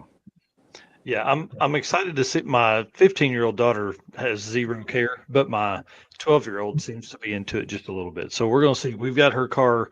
It's up next now that both of mine are running. It's up next to start building it. So we'll see how much she really likes working on them or looking at them. Right. All right. Well, Jay, walk us in through here. Looks like you got your stuff maybe figured out there a little bit better, maybe. And tell us a fun story about the gasser. Or not so fun. Or not so fun. Yeah, that's typically been the. Oh, I don't know if he knows he's on. If he picks his nose, then he looks good. Doesn't think he's on. Yeah. Isn't he handsome? Don't tell him that. Don't tell him that. I think he's working on something. Okay, well, that's enough. All right. Jay Grabiak, can you hear us? Oh, hold on. No, you're muted, dude. He's probably been. Oh, he gone. Oh, that's technically funny. challenged. Good thing he builds cars better than he messes with technology. That's the way it goes. All right. Well, somebody give us one more story. Rob, tell us the story of the roadside repair for the radiator in the gas station parking lot. I guess that was like maybe race week or race week. Let's see, 23. Yeah, somewhere around there, 23 probably. Because McKenna was driving the car with me, and we double entered, so she was running it in Junior Street. Oh yeah. And I was running Gasser, and so the new radiator in the car, everything's set up new. Well, apparently fan worked its way loose, and so we kept seeing speckles. It's like, man, it's raining out here. It's like, it doesn't see any clouds. It's in there. Christy's like, it's getting worse. I don't think it's raining. I think it's raining. I'm like, nah, we're good. Keep going. Then the temp starts creeping up, starts getting more. So we pulled into gas station out in BFE, and sure enough, the fan had cut through like 7 or 8 of the core tubes in the radiator. So sitting there, and of course, running late. It's getting late in the day. Need to be there. We need to make 2 passes for sure. Yeah. Since the car's double entered, and side of the road waiting. Gas station had no super glue, had no nothing. So finally, trying to remember who it was that ended up stopping by, and they had epoxy. They dug their whole car out, dug all the way down to the bottom. Finally found us some epoxy at the end. So out there rinsing it out, brake cleaning everything up, got everything scuffed up. Just packed a bunch of J&B weld in there. It's in there. We filled it up and drove the rest of the way in. That's I remember what it was. The hub came apart in the fan when it came loose. So the Spall fan came loose, and it was just bouncing inside of there and just cutting all the tubes. Yeah, this is a car that run at that time, low 9s in the quarter, and you were trying to turn it down to go no quicker than 9.0 in the 8th. Yeah, I was running 850s, 860s in it, and then slowing it down to 9.0s in the 8th for her. Yeah, there's not enough wastegate to pull out. No, I just ended up taking the tubing off coming out of the intercooler. So we're just running an NA, and then pretty much would have her leaving the car, shift into second gear, and then coast it through. Then if she shifted it just right, we'd get it to where it coasters right about a 9.0. Man, that's awesome. Impressive. Yeah. The Junior Street stuff is a ton of fun. Anybody have any more fun roadside stories they want to tell? I mean, our first year in 2019, we didn't get to the hotel till 9:30 in the morning, first hotel. And then we didn't see any other drag weekers alive, like live. We saw their cars at the hotels when we rolled in at 4 or 5 o'clock in the morning until the third drive day. We saw nobody because we had 0 miles on the car. We didn't know what we were doing. But, I'll say like Jay he's a phenomenal ambassador to the sport, and he helped us out so much while we were there because we didn't know where to go. We didn't know. Keith liked to put the gassers in quarantine. And we had no clue what we were doing. But it's the people that we met on Drag Week that made us decide we wanted to do it again. There's that handsome devil. Jay, my back there. You're in, dude. Tell us. He's back. I'm going to tell you guys this. I didn't have any problems till Matt was on the show, and I think he just did this perfectly. He wants to have all the limelight. He's always been that way. Matt's just that Matt. Everybody knows Matt. So, but anyway, got a hammer right here for you, buddy. Yeah. Oh yeah. Well, that's Jay where I has fix some my carburetors. Right. Jay has some good stories. So, dude, we're telling fun roadside, fun get to the hotels at 9:30 in the morning. What Mike was just telling us. Give us some fun stories, man. Oh man, I think we've covered this a couple times, but yeah, there's a bunch of them. But like my most memorable's got to be 2015. Hopefully, I don't break up on you guys, but in 2015, my first drag week. As everybody, you go in with you build your car last minute. Everything keeps evolving. My engine guy calls. Every time he calls, it's $1,000. Tanya's yelling at me. How the hell are we going to get that money? So I sold her car. She walked to work for a couple weeks. But hey, whatever to get the drag. So I'm like looking at things. Every little piece that you buy, you can save a couple dollars. Is something more you can buy. So I'm like, I can buy this gas tank from Jags, or I can get it off of Amazon for like $100 cheaper. So I buy a Ginsu gas tank, 20 gallon, because I figured I'd need all of it, and ideally 20 gallons in a gasser, you're not going as long as that tank is. You need out at least 80 to 100 miles. So and they make them more comfortable. So I buy the tank, and we make it through most of the trip and start smelling gas. We're on our way back from Cordova, heading back to St. Louis, and we pull into it. Starts leaking really bad and broke the seam on it. And me and my brother, I'd get the rooms. He buys the gas. We pulled into this little gas station. And he's pumping it in, and the gas is just rolling out. And he's screaming, "Let's go!" I think we had like 25 miles to the hotel, and he's like, "Let's go now! Let's go now!" So we all jump in our cars. We head up down the road, and that's when Hot Rod put us on the worst road ever. It had these little bumps, like ba-dum, ba-dum, ba-dum, for like I don't know however long the whole time. And we're going down the road, and my man boobs are going, and it's endless. It's relentless. And there's gas. I've got that video. Like gas. Was that? I've got that video.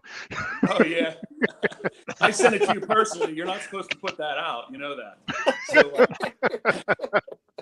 So we're rolling down the road. My brother's a worry work. God love him, but he's like, "Oh my God, that gas!" And it's just dripping out the back. And I think he's really worried about the money he put in the tank and not the hazard that we're creating. So we look over, and here comes this old Cutlass with this family, and they're all smoking in this thing, and they're just cruising up next to us. And we're looking at them, and they're looking at us. And my brother goes, "Oh my God, they're going to throw that cigarette out."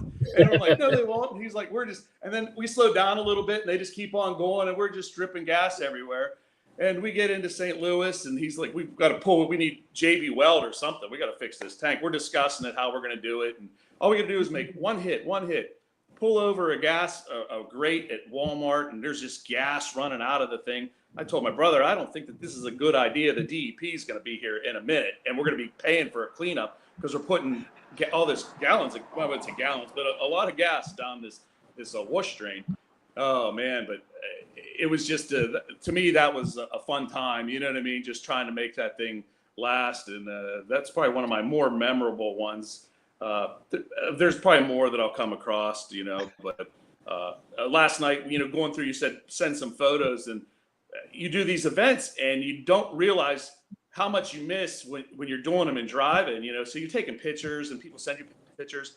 And I'm going through my photos. And I'm like, oh, that was a good one. I felt like the old guy at home drooling on himself, just like going through all these pictures. I actually felt like Mike there. You know, he's that age. We all know that. So I'm like, this is what Mike feels like sitting on the couch, you know, while he's trying to do a video or whatever. So I'm just scrolling through pictures. I'm like, oh man, there's so many that I could do, and so many memories that you've made with these people. You know, it's just incredible, you know, and for one of the years, you know, the first year Mike was there, he comes rolling in with the ugly duck. And I looked at that car, I walked in, I'm like, oh, check it out, man. That's cool. We put all this time. I looked at that thing, mechanical injection, and they're fumbling with it, doing this. I'm thinking, there ain't no way he's making it till tomorrow. You know, and they made it, you know, give them credit, Yeah. You know, and the greatest people I got to meet all these guys through that, you know, and just to chit chat and jerk each other off. And, you know, I did, so everybody knows, I did not protest Matt. That is not true. I've had other kind words to say to Matt, but I did not protest him. I'm in a completely different class. A lot of people, we've been jerking about this for however long, and people. Oh my gosh, it's been years. They've been texting me. They text me like, "Did you really do that?" I'm like, I'm not really that kind of guy. He wasn't in my class, and I had nothing to gain or lose from it. All good fun. All good fun. Except for the fact that he's knocking his daughter over and pushed out of the way for her third place contention. I mean, the poor girl's still in the home, taking medicines and stuff. I offered to buy her fourth place flowers. You said none. Yeah, I know. She like that. You know what she said? She goes, Matt's got a lot of fourth place flowers. He can give up a couple. You know.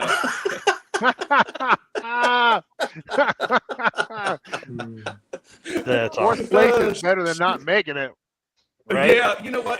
And quite honestly, it's not the place you're in. It is honestly, as all of us here know, and even everybody, you know, it's about making it to the end of the week. You know, you start out and you make it to that end, you accomplish something. Right. Yeah, you know, it doesn't matter where you end up. You made it back. You know, the biggest accomplishment is getting that sticker on your windshield, in my opinion. It's saying, I earned that sticker. I made it. You know, and that's what I'm making. And the rest of these events have become. You know, it's not about, you know, it's family. We look forward to leaving our area to go meet up with all the guys and get a minute. Sometimes you don't get a minute till the midweek to talk to some people, but you go and you talk and you rehash, you bust some balls, as they say, you know, maybe have a beer or two in a parking lot or however it goes. But, you know, to walk away, you know, and you're driving your car on that trailer, you know, it is a good feeling. And it's in one piece, you know, and sometimes that doesn't happen. You know, but it is what it is, you know, and the camaraderie of the people and the support you get throughout is just incredible. You know, we've all been and then all of a sudden nowhere you get a message from somebody. Oh shit, you know, hey, how you been? Just thinking about you, whatever. You know, it's kind of neat. You know, so those are kind of my stories, and they're all going to be. There's all of us on here. I can almost guarantee that we're all saying the same thing, thinking the same thing, or going to be doing the same thing, which is protesting Matt the next time he gets See what they did though? They protested and now he's faster. Oh yeah, well that's good. Hey, right? That's what happens. You got to get angry and you go faster. You know. Yeah. So that's the way it is. You know, it's a good thing. It's a great thing. A little competitiveness and it's all as they say. It is great for the sport. So. And I wouldn't want to do it with any other guys. You know, I mean, when we do these events, you keep seeing every time a different one. There's just a 6 summer, some new gassers involved. You know, maybe just from that area, you like to see them maybe hit some more of these events. But there's a lot of cars out there. You know, gassers have been around forever, but it's starting to bring out of the woodwork. People get some confidence in them and actually put some road miles in, which is really neat to see. You know, we've been doing it for a while, and people ask you, "Hey, how's that drive?" And you're like, "No, good." You know. So, I heard Matt protested himself. yeah, he probably did, just so he could get into another class. Well, I had to beat Riley. He's like, well, that poor little girl over there. She for 2 years she built that car by the rules to get in that class. To have Matt come in and push her out of the way, it was just a terrifying. Both hands. Yeah, both hands. Knocked right over and took her ice cream. It was incredible. You know, I hope he gets the diabetes. You know, or I already have it. Oh my gosh! All right. Wow! Don't do that to me. Don't do that stuff to me, Jay. Yeah, I wouldn't put the voodoo on anybody. But that's not even true. I could be mad about this. At least right now we are. He'll text me later and call me all kinds of names. So I'm calling you later. Yeah, good. I look forward to the phone call.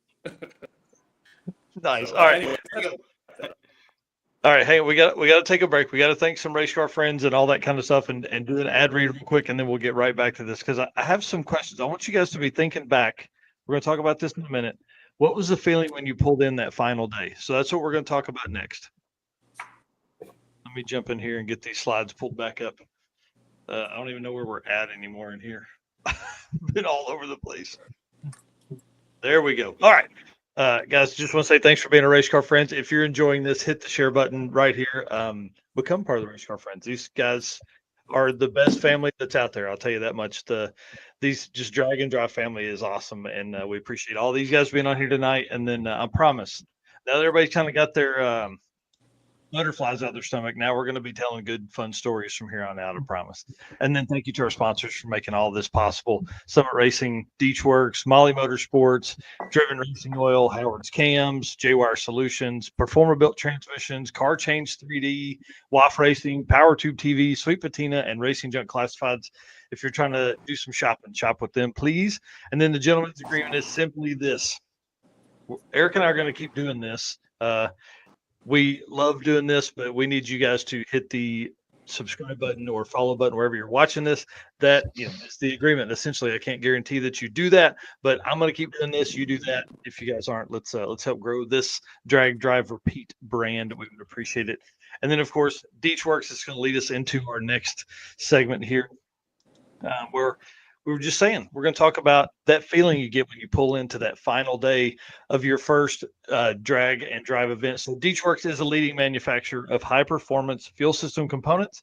The DW product line includes fuel injectors, fuel pumps, pump modules, rails, regulators, filters, lines, and fittings, plus surge tanks, all engineered to support power levels ranging from 400 to 2,200 horsepower. Since its founding, Deechworks has been committed to delivering quality, innovation, and precision to the automotive performance industry. Every product is built to maximize reliability and efficiency, ensuring optimal fueling solutions for racers, tuners, and performance enthusiasts worldwide. With a focus on engineering excellence and industry-leading customer support, Deechworks continues to drive the future of high-performance fueling. Find everything at deechworks.com. For all of your fueling, they are the official fuel delivery system of Drag, Drive, Repeat. Okay, back to fun stories. For folks that are just jumping in here, it's the GASSER invasion here. These guys are all GASSER racers. They have all done drag and drive events, many of them multiple events. If you want to see the intros, go back and watch the first stuff.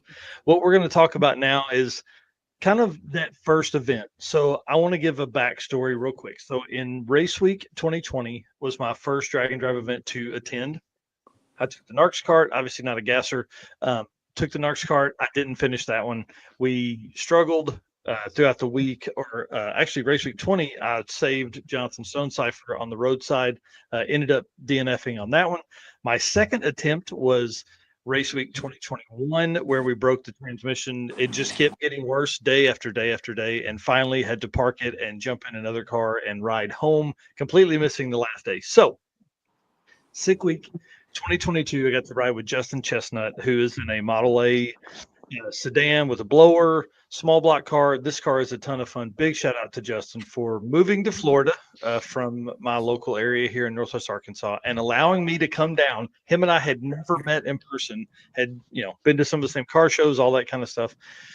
He moved to Bradenton, Florida. That's where Sick Week 2022 started, and jumped in with him, and I was his co-pilot. And man, it's been a ride ever since. I was talking about Drag Drive before then because I had done it, but after that, it really changed everything, and that's where we ended up today. So obviously, with the Gasser stuff that's coming up, Matt Donovan hit me up in a post the other day on the Drag Drive Repeat Race Car Friends Facebook group and was like, dude, when are we going to do a Gasser show? And that's why we're here. So I love having you guys on. I love hearing these stories. But I want to know, when you pulled in that final day from your first event to finish, what's that feeling? How can you describe that to people that are out there? Relief. Yeah, relief. I wanted to hug everyone. I wanted to run around saying, we made it. We made, you know, because we had some struggles throughout the week, but man, it was an amazing feeling, and to see all those people pulling back in really made, it just warms your heart to say it in another way. I know that first one when we pulled in, it was like, oh my God, we're pretty much freaking retarded, but that was awesome, and need to go sleep for about 2 weeks. Yeah, that's for sure.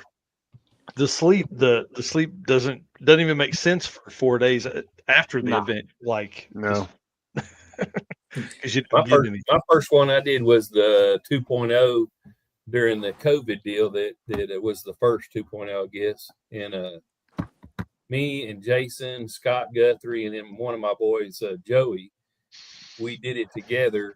But that was the coolest thing, man, just finishing the whole week. My car's not like all you guys where I'm super fast, so it's almost not a big deal that I finish because, I'm running an RV motor. It's on its best day, it might be hitting 300 horsepower, but it was still a good feeling.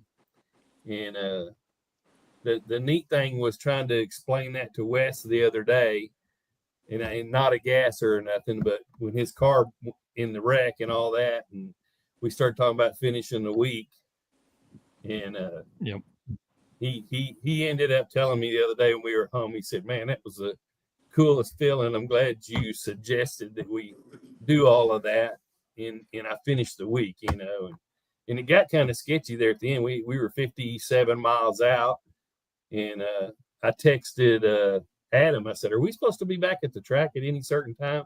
He said, you got to be here by 6 o'clock. Giddy up.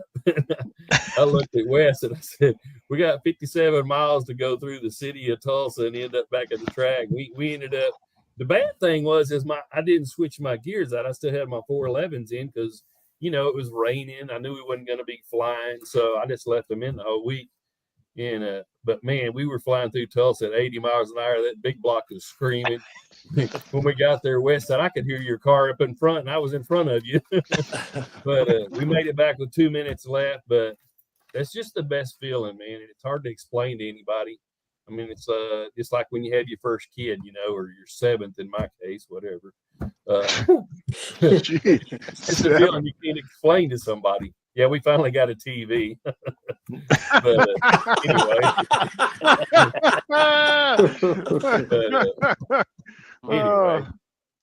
it's always a good feeling getting back. And I've only not made it on one of them, and that was rear end trouble.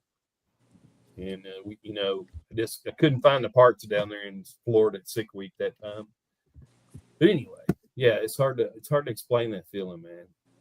I think it's kind of sad, when you get back on the last day. It's you're joyful because you're back, and you made it, and the car's still in one piece, hopefully, and not taped together and band-aided, but you realize it's over. You got to make one more pass, or maybe you're in a shootout or lucky enough to make a couple passes, but in 10, 12 hours, you're going to be, having some pizza, drinking some beers, watching people get some awards, and then it's done. You're going to load up and go home. Yeah. That's the sucky part for me. Yep. I look forward to it for, however long the event's going to be, however many months it is till I get there. Mm-hmm. For me, a lot of the fun is in the preparation to even get there. But it's the last day that it's just kind of like, damn, this sucks. I got to go back to reality. Yeah. Yeah. I get that feeling at the last route stop. Yeah. you're making that last drive. It's typically 20 to 50 miles from the track, and you're just kind of like, dang, I'm not gonna see cool cars at each gas station and restaurant tomorrow.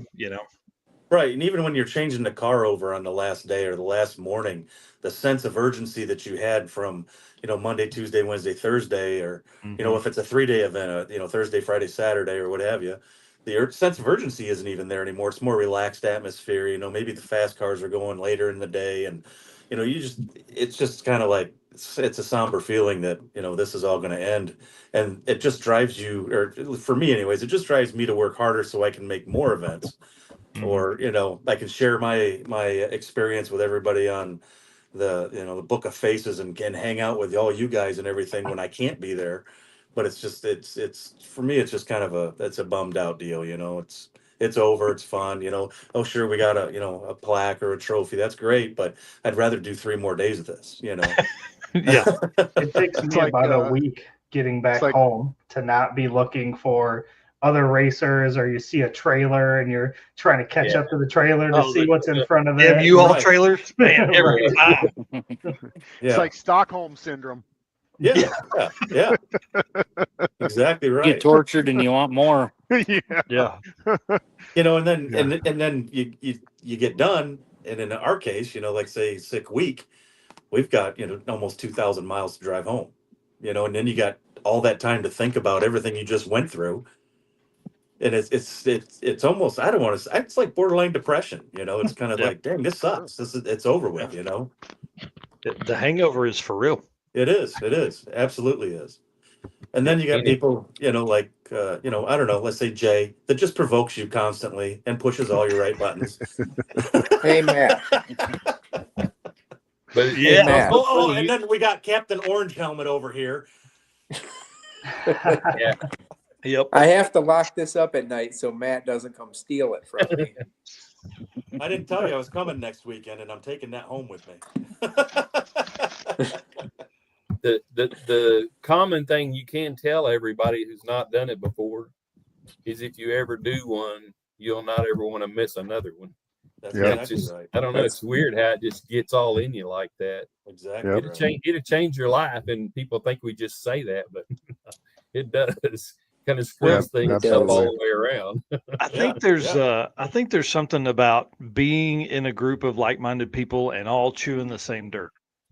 Yeah. You know what I mean? You're all going through the same struggles. You're all having the everybody's got to change their car over. Everybody's got to get something together. Got to get better gas in it. You all have this list of stuff, and you're all following the route, and you're all staying at the same shitty hotels, and you're all at the same track, at the same heat, the same, all the same stuff. So by the end of the week, you're all buddies, your family, Right. And, keeping in mind the cars that we run, the GASSER class, these things are not meant to go down the street straight, let alone go down the street straight at 55 or 60 mile an hour pulling a trailer, Or the tail of the dragon. That's going to be a blast. That's going to be 6-point turnarounds for me. I don't know how sharp your guys' car turns, but mine don't turn sharp at all. Yeah. I'm going to put 2 brake pedals in it so I can just left turn, right turn. Yeah. You may have to. Six Smokies is going to be interesting for sure. Who's saying 80 cars are signed up? Who's that saying that a minute ago? 80 gassers. 80 gassers. There's 80. The number that I have also been told, and it's a reliable source, is we're right at 80 gassers right now. Wow. Does it run with Derek Putnam? Man, that's a lot. Can you see those going down Nashville? How awesome is that going to be? Oh, correct. And now cool. you're the I don't know, let's say 15, 16-year-old kid that's running around in a, like you said, Firebird or a Mitsubishi, and you think that's cool, but then you see these monstrosities coming down the road at you, and that's to me the neatest thing. All of our cars are so unique and have so much personality that they're unlike anything else that we run with on these events. The Unlimited guys, hands down, the fastest and biggest ball swingers on the planet. Mm-hmm. Yeah. And there's not a bad car in the entire lineup, but when you get to the GASSER class, it just kind of seems like everybody, it's either Unlimited or GASSER. hot rod. They all migrate to the fence. They all migrate to the starting line. They want to see how fast these old pile of shit go, or, do you actually drove this for 1,200 miles? What's wrong with you? Yeah. Well, I hate money. Got I all don't the know what to tell crazy, you. noisy, smoky gassers. And every Right. car's got a different story on it. Exactly. It's just, to me, that's the That's what draw. And happened I that think, first 2.0 went on. Every time we got to a track, Kyle was there at 1320 waiting. He said, every single time, he said, I can't believe y'all made it to another track. right. Hey, we couldn't either. But here we Right. are. Yeah, we're excited too. Hey, Brian. Yeah. So I remember, Like I it was, said, I said today to somebody, I said, most of these unlimited guys, they barely have to. Oh, the only thing they're doing is steering their car anymore. They have a sensor to do everything now. right. Where we still have a right foot is all of our sensors. That's our traction control, our wheelie control. Right. So the fact that we actually shift our cars and still drive these things, I guess, is a testament. That's it. Exactly. I think it was 2016. We're at it was just after the awards assembly, or just before the awards assembly there at National Trail. And this big hand came across my shoulder, and I turned around and I looked up, and it was Billy Gephardt. And he's standing beside me. He says, looks at me, and he says, I've lost a lot of money on you boys this week.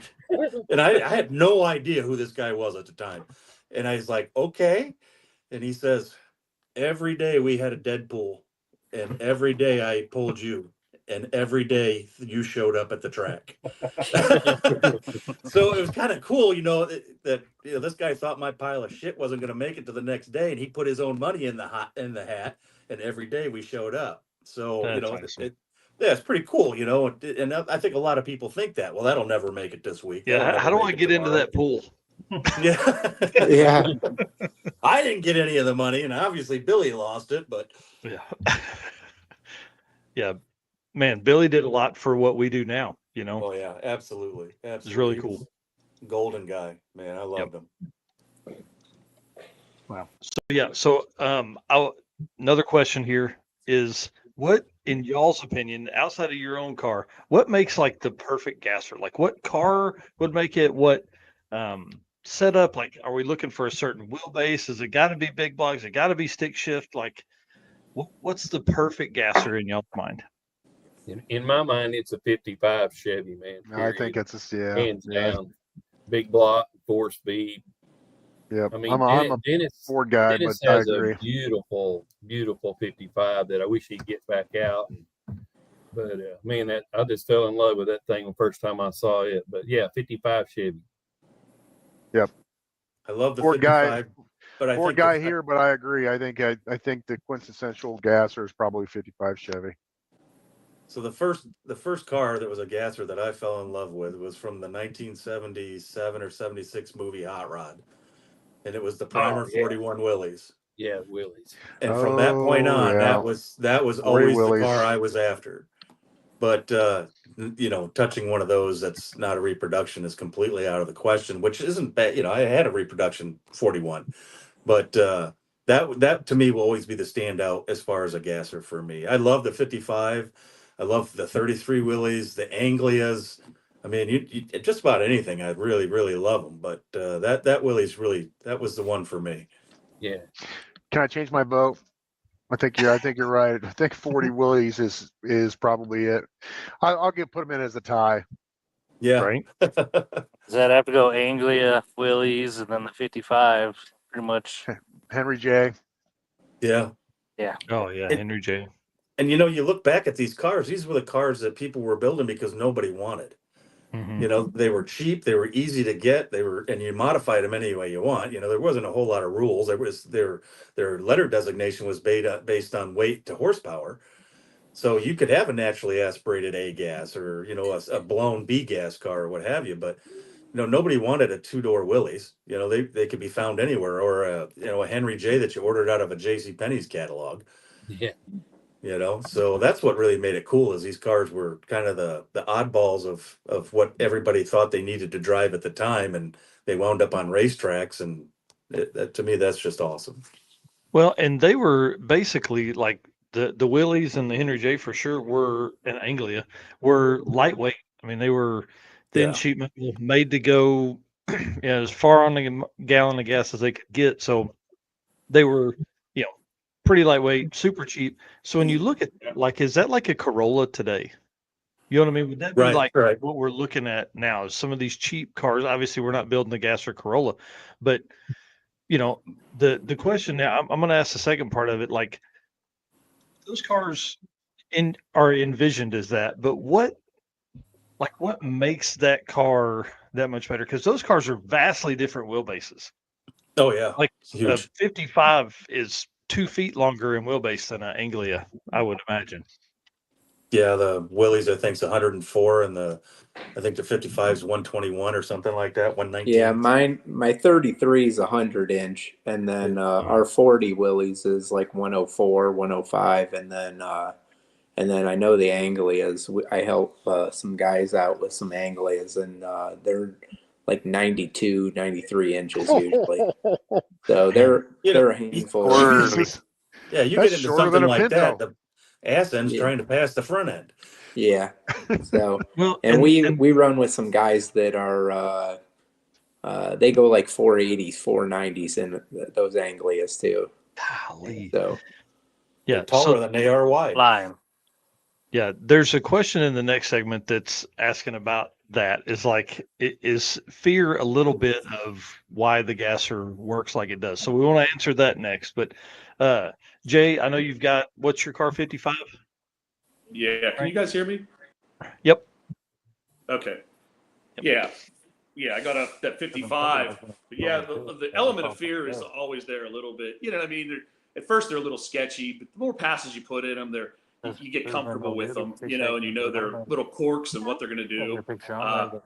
Like Jeremy had said earlier, you use the tuning with your foot, so you know not to launch so hard if it's going to, wheelie real hard, so you leave a little easier, and you do it that way. You know what I mean? Like they're definitely a different breed to drive. If you get them good and get the suspension dialed in, like I said, you get used to it and they work well, and they just make a pass. I mean, look, trucks were built on that kind of chassis for a long time. Like up until the 60s, you could still get a solid front axle. Right? I guess you probably still in like a big, a 1-ton truck. Some of them still had solid axle a few years ago. So like the suspension, I guess, is set. It just always looks so violent, man. It always looks so violent. Especially Reggie's. Reggie's is like the back's trying to jump over the front, come around it. It's fun sitting back at the starting line watching Reggie go. Yeah, the worst thing I ever did was put one of those anti-roll bars on there because it straightened the whole car out. It wasn't nothing to do, man, but shift gears and drive. Yeah, nice. It was boring. I always say that with my other cars that I race. They don't interest me as much as driving the 55. When it was down for 2 years, I was like, everything else is so uneventful. It was like, but you couldn't wait to get back into the seat of my 55 and just, wheels up, steering the wheel a little bit, get the corks just launching sideways a little, it just was it's a way better feeling. The aggressiveness of it, it'll turn a low, 1.3, 1.9, 1.29, 60 foot feel like, crazy, Yeah. So it's definitely a fun ride. It's the whole in your face attitude, Oh, I mean, for sure.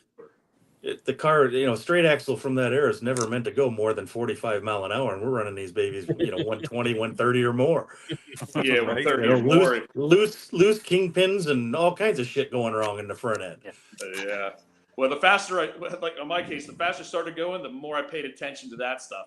And me too. Reached out to Bill at WAC. I pulled the one axle out. I said, "Hey, Bill, I need an axle that's gonna put up with what I'm gonna do, and I'm gonna feel safe."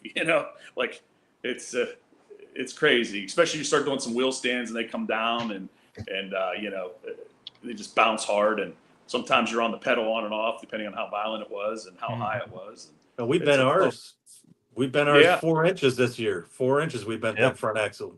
Yeah. I've got a nice collection of bent axles stacked up on the wall in the shop. Yeah. Matt, you drove yours after that, right? Like you did that like halfway through the week or something, right? I did it on test day before the week even started. Mm. So that was entirely my fault. I put a MSD 7 Pro 7 or Digital 7 or whatever ignition in it, and I pulled 20 degrees of timing out on the trans brake. But I never looked at the counter when I decided to put it all back in, and the counter was set at 0.8. So as soon as I came off the trans brake, it threw 21 more degrees timing back into the thing, and it stood it straight up onto the trailer hitch. I tried to pedal it, and I grabbed second, but it had coughed because I think the carbs had got some fuel in it or whatever, sloshed some fuel, and it comes slamming down on the ground and bent the front axle 4 inches. So we went back around to the pits. I mean, it steered fine, but the wheels looked funny. So we strapped it to the axle or strapped it to the car trailer, and we used the bottle jack, and we just kept jacking it back and forth till we got it straight enough we could get a 2-inch piece of Schedule 40 pipe behind the axle, and I clamped it with 4 big, huge U-clamps or whatever, and we drove it all week that way. That's awesome. I remember talking in one of the parking lots about that, and you were talking about, man, who were we hanging out with? It was, I'd walked up to somebody else's kind of gathering, and then you pulled in. That was at Gainesville, wasn't it? I think so. Yeah, I think it was in Gainesville. I don't know. After day one, I lose track of wherever I'm at. Do you turn into that too? Like where it's just like you're on the trip. Like I have no idea what city I'm in, where we're going, or anything. How I remember the days is the hotels that I stay at. It's not so much the track that I'm at because I'll forget the track. I just take pictures of the slip, hand it to Tanya, and I'm on my way. But it's okay. Where did I stay Tuesday night? I know I stayed here and here. That must have been Bradenton. Okay, you stayed at Bradenton. All right, last question, then I'll ask this, and then we'll move on. Do you guys book hotels during the week or before you go down there? I go before I go. Yes, I'm pretty bad. Yeah, I'm pretty bad at just going with the flow, and sometimes it bites us. I've taken showers in Matt's hotels before.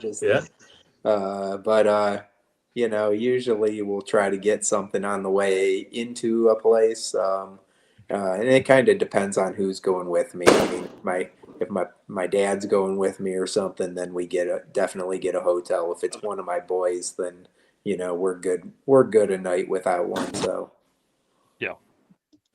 I'm trying to get back here to show how Reggie sets up. Oh no. This is how Reggie sets up his hotels. We just, we're low budget, man. And that first year, in order for us to go, we had to camp out. Yeah. And we like camping out anyway, so it was kind of neat, but it was pretty primitive. Now, I've made fun of these guys so much the other day on the Mega Week. They're a bunch of glampers, man. They turned into glamping instead of drag racing. I love them all, but man, all of a sudden I've got 13 or 14 of the best friends in the world, man, that we do all this together with, and it's just a blast. I remember that first year though, it was us and maybe 5 or 6 others at each track that would be camping out each night, and then a few more the next one, and a few more. And now there's just a lot of people that do it and have a good time, just like Rob and his little camper, man. That's the way to go. And I'm getting ready to have it. I'm hoping I have my teardrop ready for 6 Smokies, and but that little trailer I've been pulling behind there for years now, and it seems to be all I needed. I got hot water on there, and a nice memory foam bed in there. So what else do you need? I'll be coming looking you up. I got a toilet this year. That was pretty cool. We'll come find him. It folds down flat. I'm hoping it don't fold when I'm sitting on it, but the hotels were nice when the kids were younger. Yeah. Yeah. Now with the camper, dude, you're set. Yeah. These girls still miss the swimming pools though. But more times than not, they were sad because the pool would be closed. I say the pool would always be closed. We get there, can we go to the pool? It's like, I think they probably closed about 5 or 6 hours ago. Yeah. It's 4 a.m. They closed at 10. Yeah.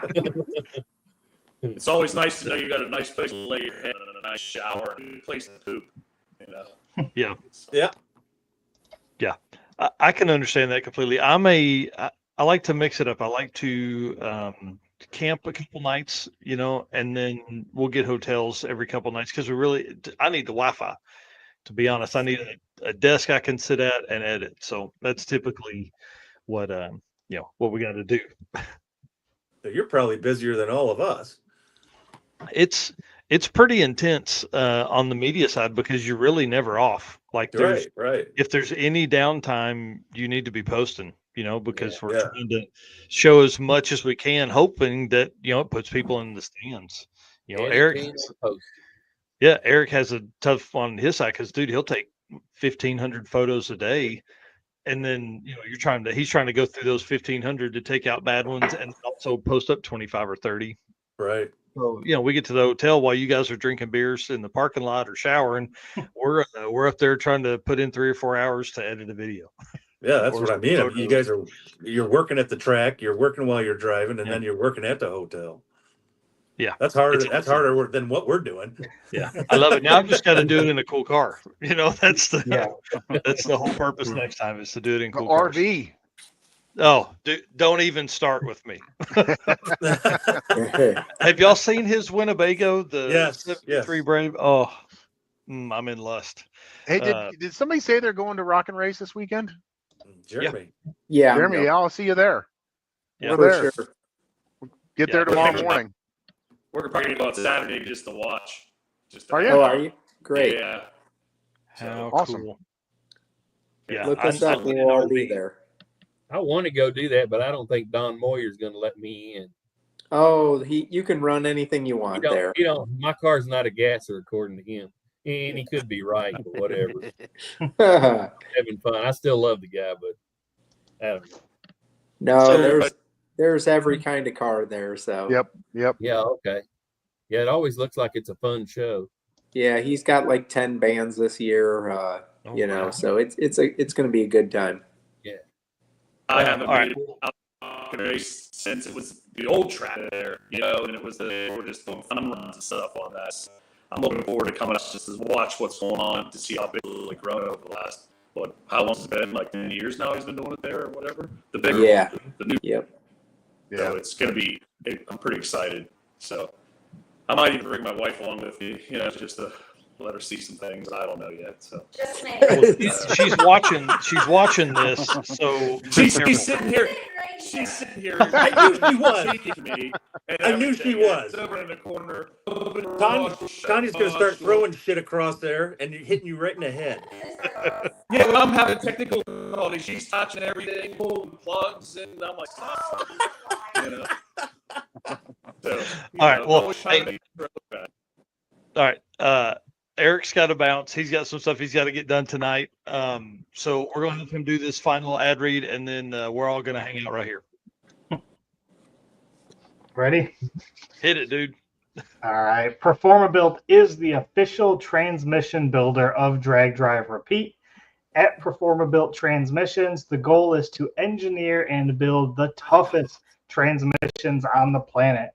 Performabuilt doesn't just rebuild transmissions. They systematically re-engineer each model to eliminate OEM flaws and to achieve the highest levels of performance. That's why they say their transmissions are not just built, they are Performabuilt. That is right. Ryan Snyder and the team up there are awesome. At Performabuilt. All right, you fellas have fun. Thanks for joining. It's been a good time. Sorry I can't stick around the rest of the night, but you guys will have fun. See you. Thank you. Thank you. Good night, man. Yep. See ya. Man, I appreciate everything he does for us. He's one of the hard. Oh, he's still on here. No, sorry. Let me say that before you could hear it. All right, back to it. So during the Performabuilt segment, I want to talk about the State of the Union for the GASSER stuff, right? But first, I want to talk about this comment right here. Jason Schaefer said, ask him to give advice about how to finish for all the new GASSER newbies that will be at Smokies. So what's a tip? Let's go around. What's the tip that somebody could give to help somebody finish? build your car using parts that you can get at on any auto parts store. For sure. Yeah, the That- least I mean, unique look- one-off stuff is best. Yeah.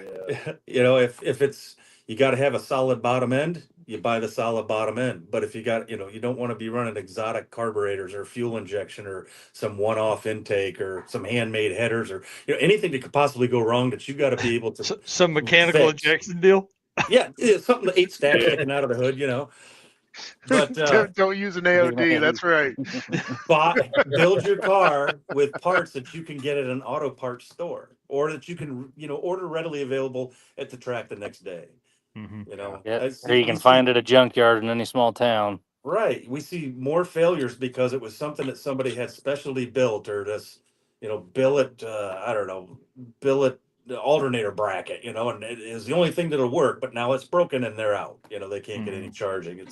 You got to keep it simple. Keep it simple. You can borrow, you know, you got to have stuff that even be more common for the guy at the track to maybe say, right, buddy, I can help you out because I run. It's common. We got, you know, we can get that anywhere. But right. yeah, you start I carry more spare parts in my trailer for somebody else than I do myself.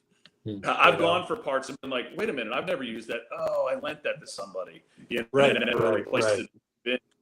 So then I'd borrow it from somebody else, which is great, you know. So but it is what it is. Yeah, that's it. You know, like Matt said, is, you know, make it simple. Keep it really simple. Keep it so parts are available. Look your shit over, man. Like go over it, not bolt it. If you think there's something, maybe after the day 2 drive, put some wrenches on it, double check it. You know, we run ladder bar setup. I'm always double checking my bolts. I kind of know how many threads are there, and I look them over, you know, just to make sure we're not backing off. So. That's the biggest, to me, that's the biggest thing. Keep it simple. Keep an eye on your setup and have fun, you know? Yeah, for sure. Have fun is the key. It's all fun.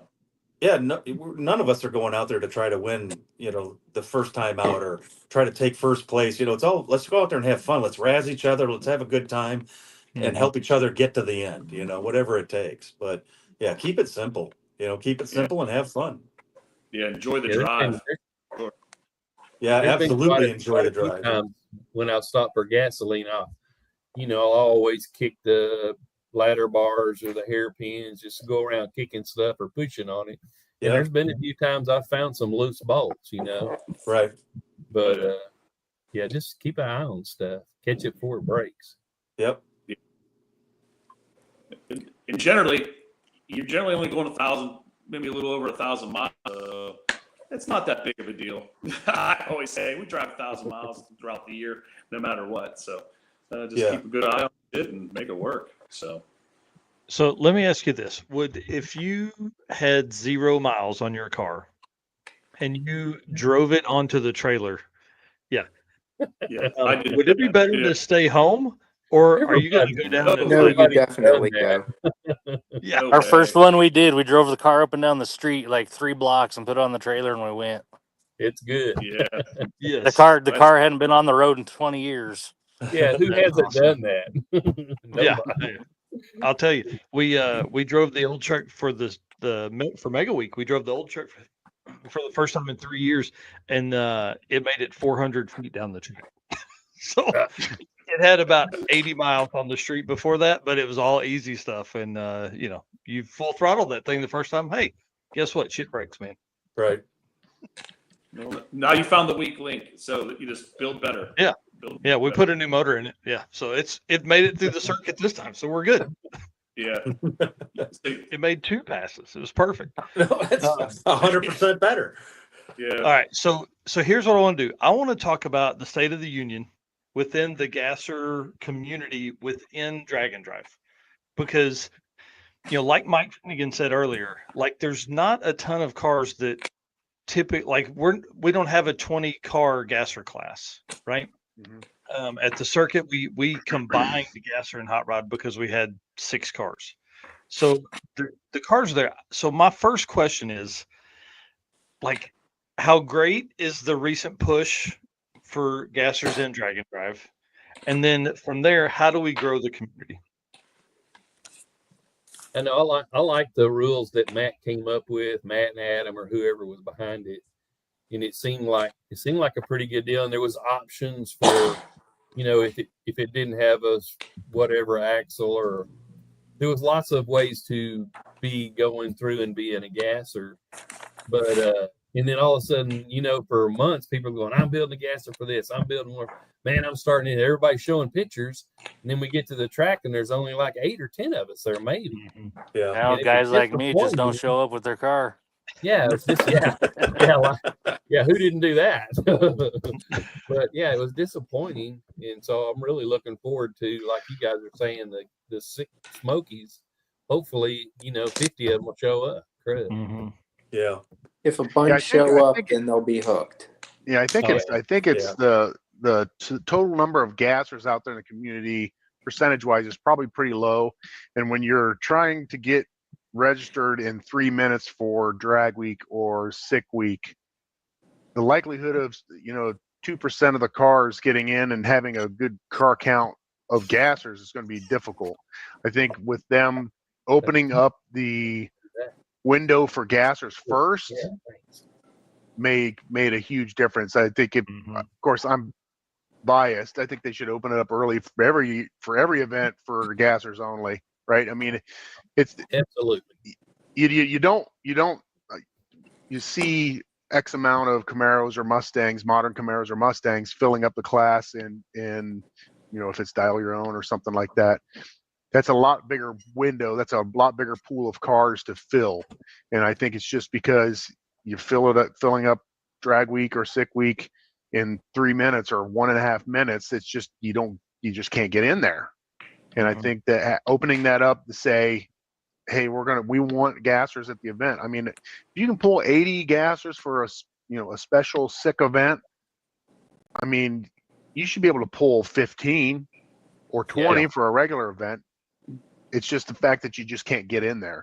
We've been lucky and been able to get in there for drag week. You know that if you show up, drag week is never filled up ever.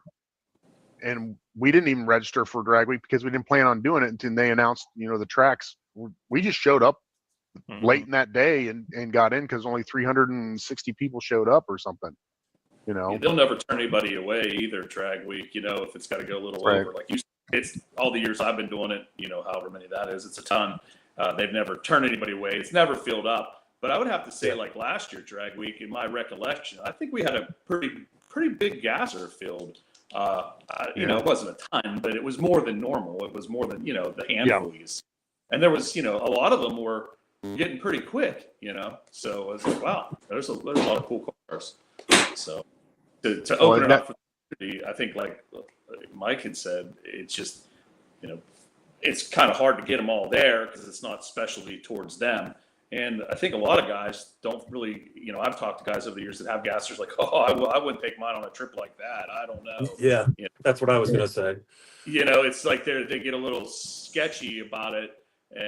But generally once you do it, like we all know, you do it once, you're like, that ain't nothing. We can do it again, and they'll get the bug, but it's just getting there and having faith in their own car, And some of them, quite honestly, some of the local ones I've seen, I don't know if I was driving on it, not to bash anybody or anything, but it's like they just don't have set up to put those kind of miles on through the Smokies or, Blue Ridge Parkway, or, we've done a lot with, all of us have done a lot with our cars and made a lot of miles, and, we know what it takes to keep them on the road. And we try to, I personally try to instill that to people when I talk to them, make sure your bars are parallel, keep your bump steer out of them, just give them some pointers and stuff. So I think if we could get some more guys more confident in their stuff, and maybe there's some more events like the 6 Smokies would be, you'll see a lot more of them there, at these events. I wonder sometimes if it's a generational gap. I mean, none of us are spring chickens. Let's face that. Speak for yourself. I'm 23. Yeah, whatever. Lies. I nailed it. I said there was going to be stories, laughter, and lies, and you just did it. But a lot of the younger generation, you've got the LS power plant, the Coyote power plant, this modern fuel injection. You've got everything going, and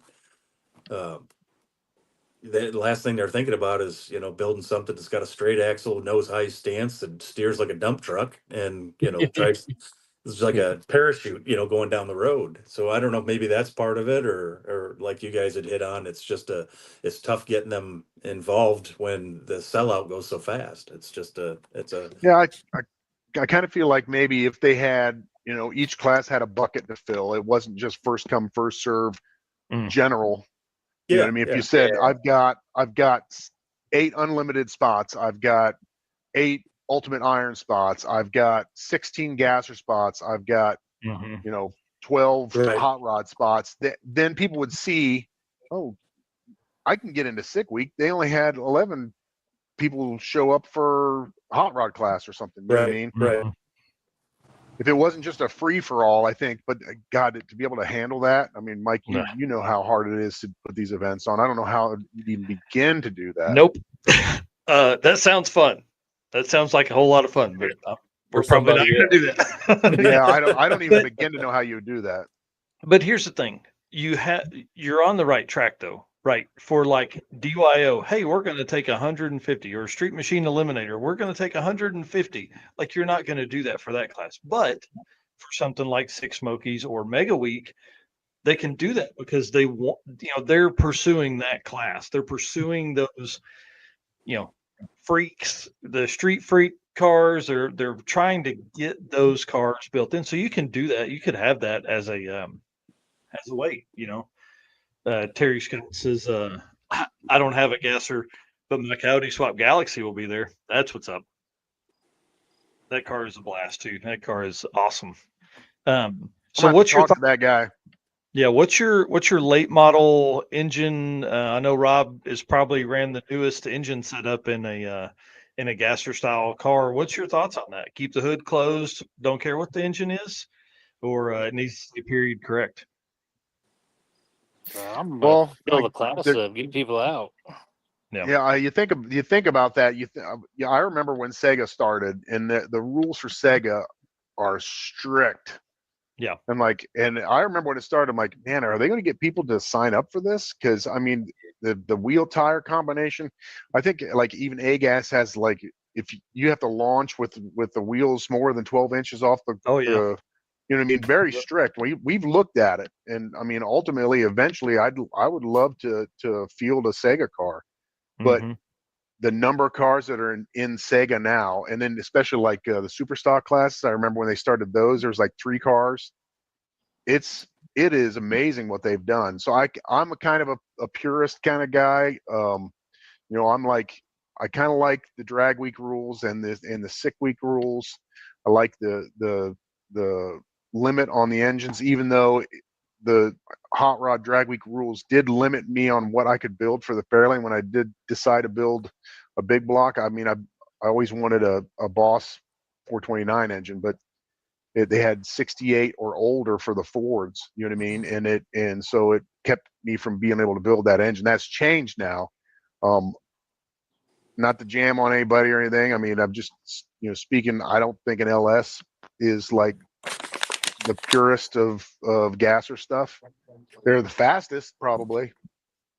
Right? They're super fast. Sorry, Rob. Rob's been the fastest of anybody out here. Oh yeah, absolutely. In the gasser. Yeah. I mean, I'm a Ford guy, but there's a reason why everybody runs an LS engine, right? I mean, because they're fast, I like the NA for B gas, and I like the root style blowers for A gas for now to say that, we tried to make it to Mega Week. We made it with a camper, but we didn't make it with the truck because we didn't get there in time for tech, but we put nitrous on the truck because it was allowed. So I think there's markets for that.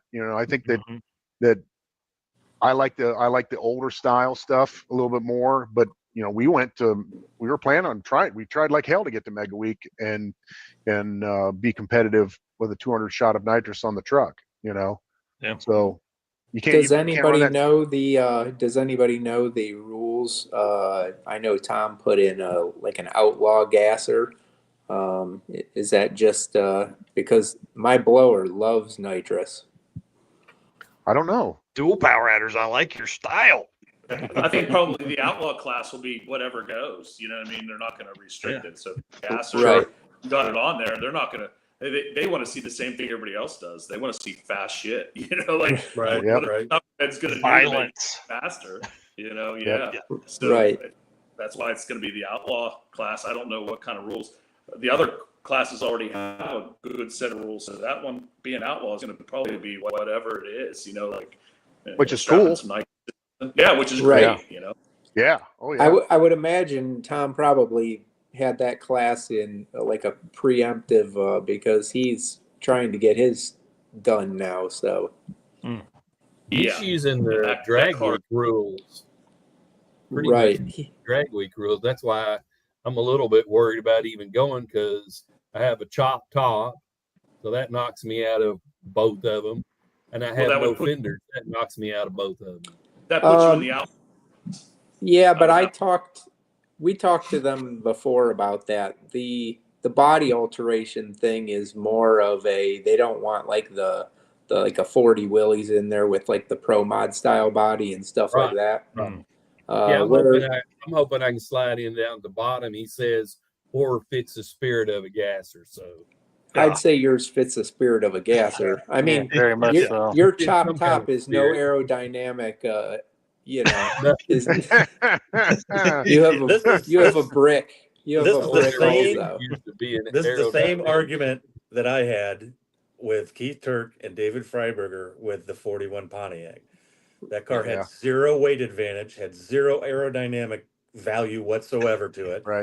They told me I chopped the car, and I said no. It has all dimensional glass in the car that was from the factory. There is no shortening of the roof line. They still knocked me out of the class because the car had been chopped in half. I said, that's funny. I've never heard of a car chopped in half. I've heard of them cut in half, but you know, I lost that argument because it still fit. It still fit the spirit of the gasser class. But the protester won their way, and I got knocked to hot rod, and unfortunately knocked Jay's daughter out of contention. But anyway, thanks for bringing that up. Jeez, it's like me. But anyhow, I just be careful, Mike, because they'll tell you one thing sometimes, and then they'll pull you aside under a shade tree and say you don't fit. Yeah. So I do like what Matt did with Mega Week and making a list, and the number of items you have on that list moves you up on that priority. That I kind of like that setup. Yeah, so it was really cool. Like his thought process in that was very interesting. Again, trying to grow the community, the gasser turnout at Mega Week. You could have 4 of 7 things, I think, or something like that. If you had all 7, you got more priority, all that kind of stuff. So I like to see that. And with a class like Gassers, you can do some fun stuff like that. You can try some things. Classes like Modified probably need to stay pretty dang close to the rules.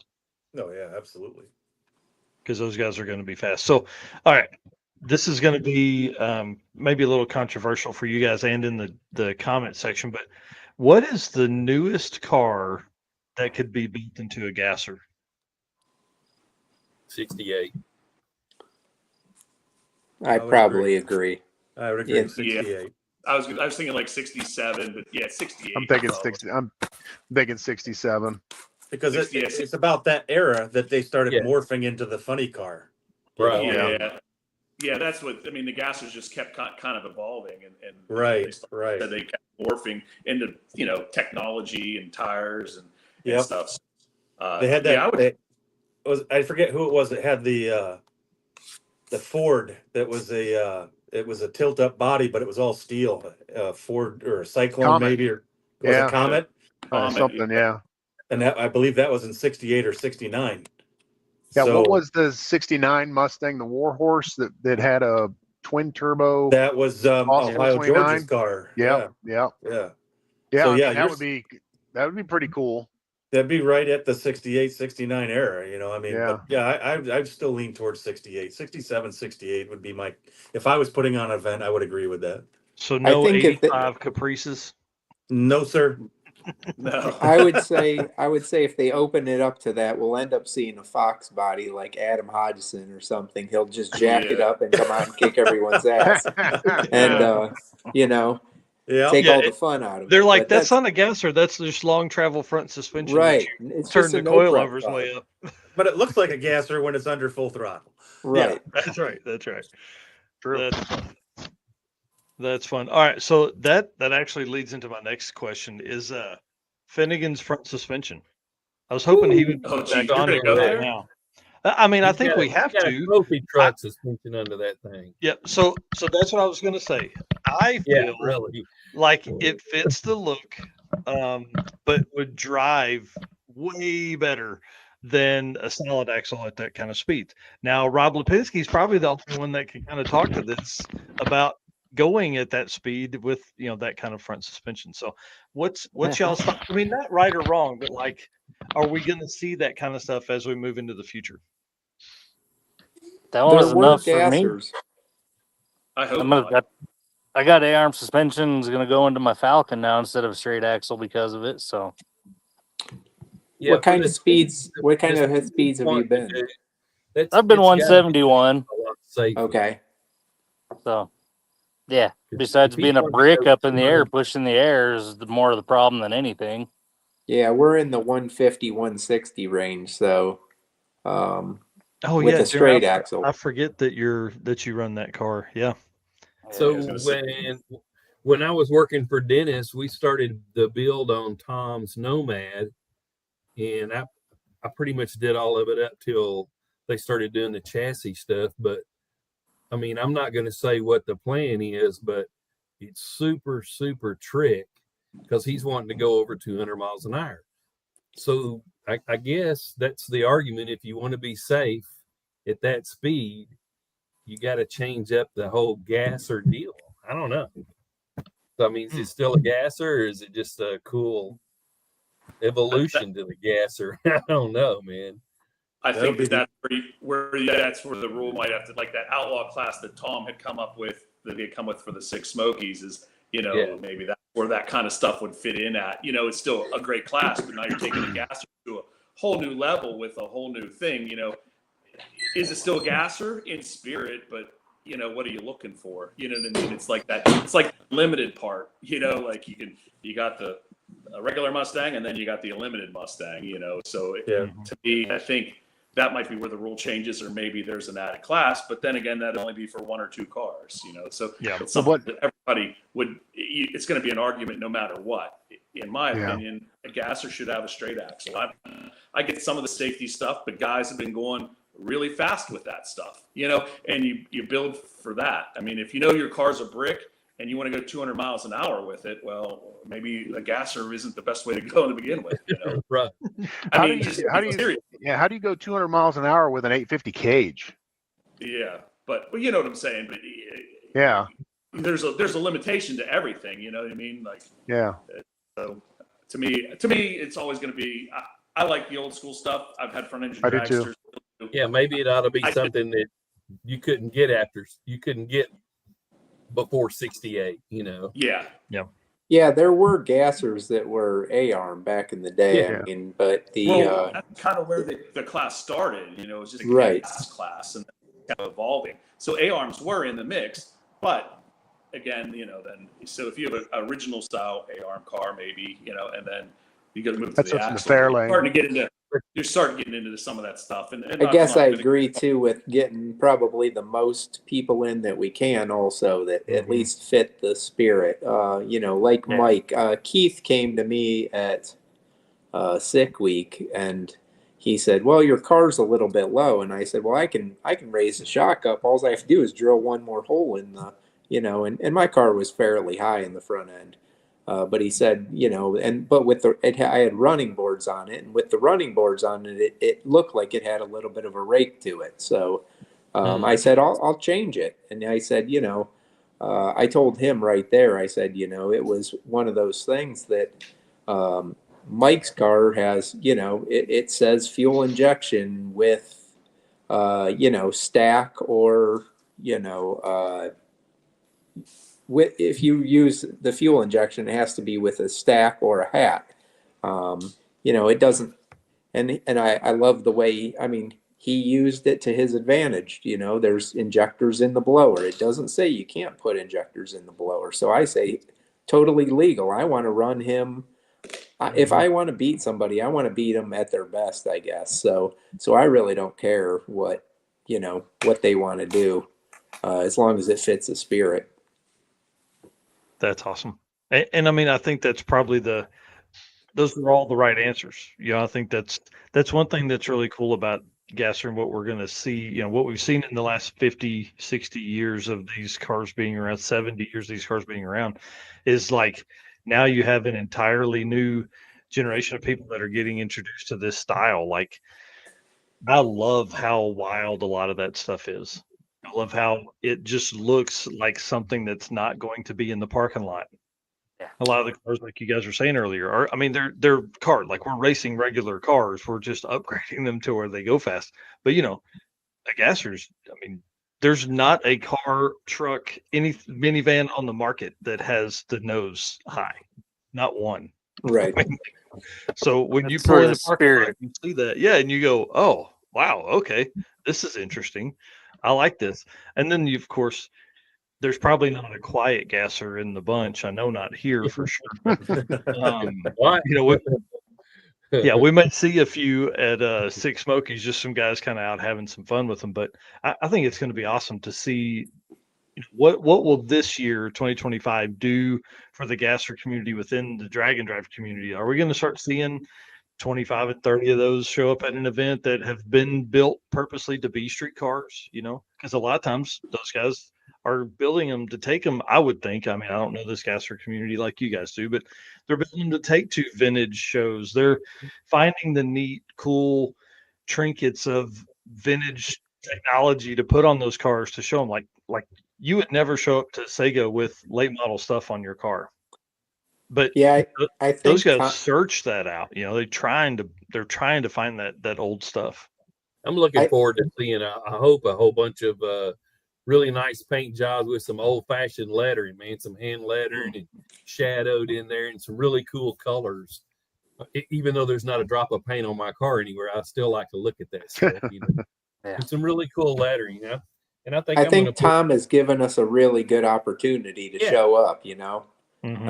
So I think if we show up, put on a good show, I think hopefully it'll drag some people along. Yeah. That's where the period not being so much period correct, a little more leniency, fitting the spirit. Gets a lot more of the younger guys nowadays, because get a lot of them. They think the cars are cool, but they'll never go back. The dinosaur technology, but they like that look. Yeah. They're not gonna know I think if we want more than 3 cars in a class, it's got to evolve a little bit. Yep. Well, and I'm all want period correct. That's what Sega's for. They're to the T, period correct, and And what year are they in now? 7 or 8 or something like that, of hosting their race season. So they have there should be that following of people that want that. Man, this is the way it was. This is how it's gonna, and because it creates a whole other level of hard to get there. But a guy with a late model engine that's fuel injected, that got an overdrive transmission in it, but drives that son of a gun everywhere. That's a dude that's going to also get a ton of attention when he's out there. Or like Reggie and his buddies who drove them from Florida all the way to Famosa drag strip to SEMA to back home. There's just, man, it's so crazy to think of streetcar stuff that can do that. That's why I put one of them 454 RV motors together, so I'd be cool like Reggie now.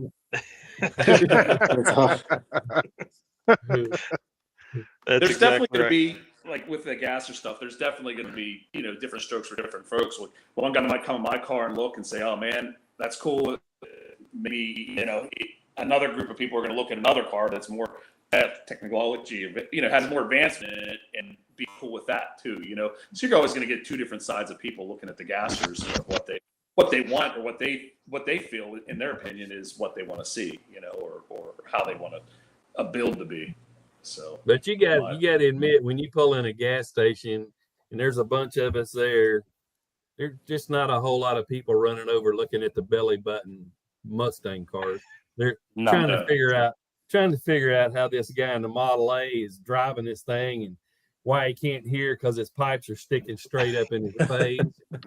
Yeah. And the kids, their parents are always bringing their kids over and they want to get a picture with my car. And I just love that about it, man. I think that's my most favorite thing is you just pull up anywhere and people will just walk up and start taking pictures. And if they got a kid, I say, open the door and get in there, man. Stand up and look through the roof, you know? And yeah. It's just fun. I mean, the reality is if you want to go fast, Fox body with an LS and a turbo, right? It's automatic. But they don't get the questions at the gas station. No. Right. Rodney Reeves says I got You one just foot in. got to question their sexuality because they're a little bit gay, but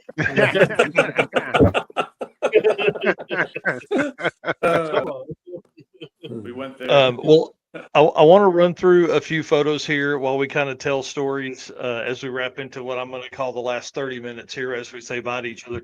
But Drag Week 24, I do want to say, Jay, you were right. There were several. I haven't looked at the number, but that was a big class.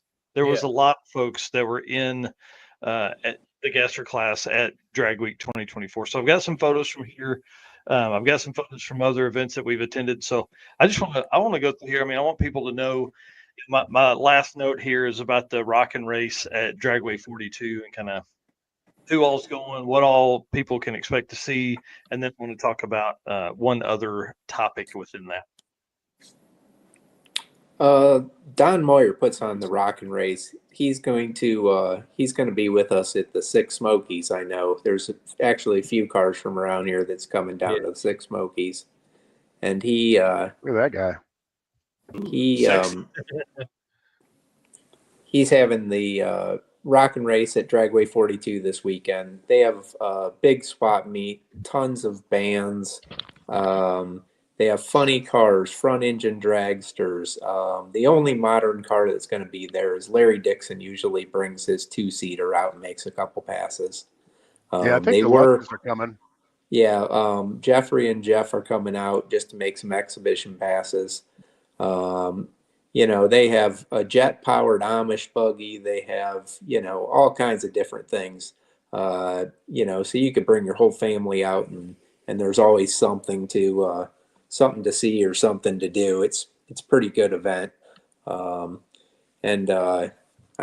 Usually, they get 500 cars out there, And that's awesome. It's anything from like the old AFX cars. They're having the 409 Nationals, front engine dragsters, nitro cars, period nitro cars, just pretty much everything. Supercharged Gassers of America, they're going to be out there. Scott Rods, there will probably be 5, 6, 7 different classifications for like AA gassers. Gas, yeah. So, and nostalgia gas cars. So it's a pretty cool event. But maybe one we got to add on to the list. I've done it. I've watched a couple of times. This will be the first time racing and actually staying there all week. So look for the I'll have the truck there and the Winnebago. Yeah, we're taking our Henry J down, both of our Willies down, and awesome. Then we have a bunch of cars going down, so should be a good time. So let me run you guys into this topic because this is something that's on my mind all the time. How do you take an event that's 4 days like that, and how do you add in like a drag and drive class? That's there. Everybody says we have so many events and it's so crazy. We haven't even tapped that market. Like Tom did a little bit with the NMCA replacement races, but like nobody's really partnered with some races like that. If you were a pretty decent promoter, you could go in and get, is a successful event 30 or 40 cars and people drive 100 miles a night after they're done racing during the day. Or like, I don't know how that race is set up, if it's 2 days of qualifying and 2 days of heads up racing, but like I mean, there's something there. Yeah, wasn't the plates in 28s pretty popular that they did last year? And they had a drag and drive class. I mean, I don't think I'm not sure how many miles they drove between. Yeah, but I think it was they pulled it off. Or something like that. Yeah, they pulled it off. I don't know.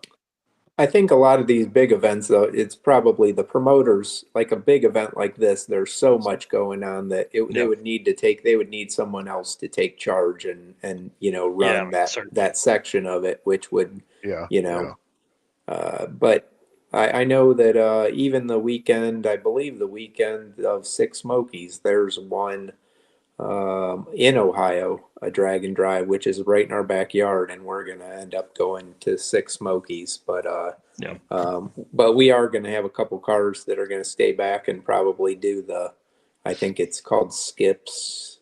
Buckeye Skips. Buckeye Skips, yeah. Yep. And we're gonna have a couple cars that are gonna stay back and do that. So it should be, kind of hopefully help everyone out.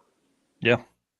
Yeah, that's awesome. I'm pumped about Six Smokies and having 80 cars. I didn't know that. That's pretty impressive, man. That's going to make for a great time. That's for sure. It's I can't imagine nice scenery. Oh man, the drives are going to be epic. Yeah. So is Tale of the Dragon day one by chance? What was What's that? that? Is Tale of the Dragon on the drive for day one by chance? Anybody know? I don't believe not day so. one. Not day one. It would be. I think it would be going. I would guess it would be after, like Knoxville area, because you would have to go back down through North Carolina, Georgia, and then back to Alabama.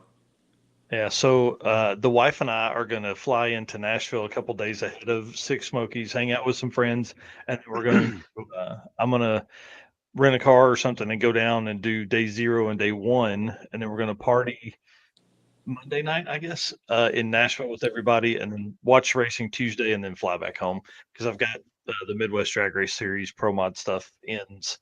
The season ender is that weekend, so I'm like, So 318 turns and 11 miles. Man, right? I feel bad for the motorcyclists that are going to be behind you guys. they're going to be trying to like. They're going to be like, why are these cars here? Yeah. Does that do 80% of these cars have spools? Yeah. What? Oh yeah. Yeah, the spools. My spool's coming out. I said that. Yeah, hopefully it's not raining. Mechanical. Wow. Yeah, that's some really skinny, non-grippy street tires on for that drive. on the back. Bicycle tires. Yeah, man. And just at the end of it, just be ready to be done with them. Just go get new ones or other used ones from the tire shop. Pretty much. Yeah. All right. Well, one event only. Right. As we wind this down, guys, give us one more story as we wind this down. Somebody tell me something cool. What's one adventure you've had? You've helped somebody. You won your class with some adversity. What's something you got? Probably my best. My first drag week I did was 2016. I took my son, which was 9 years old at the time.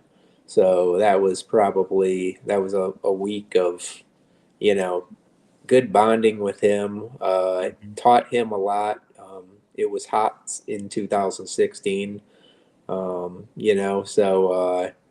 I think that was probably one of my better ones.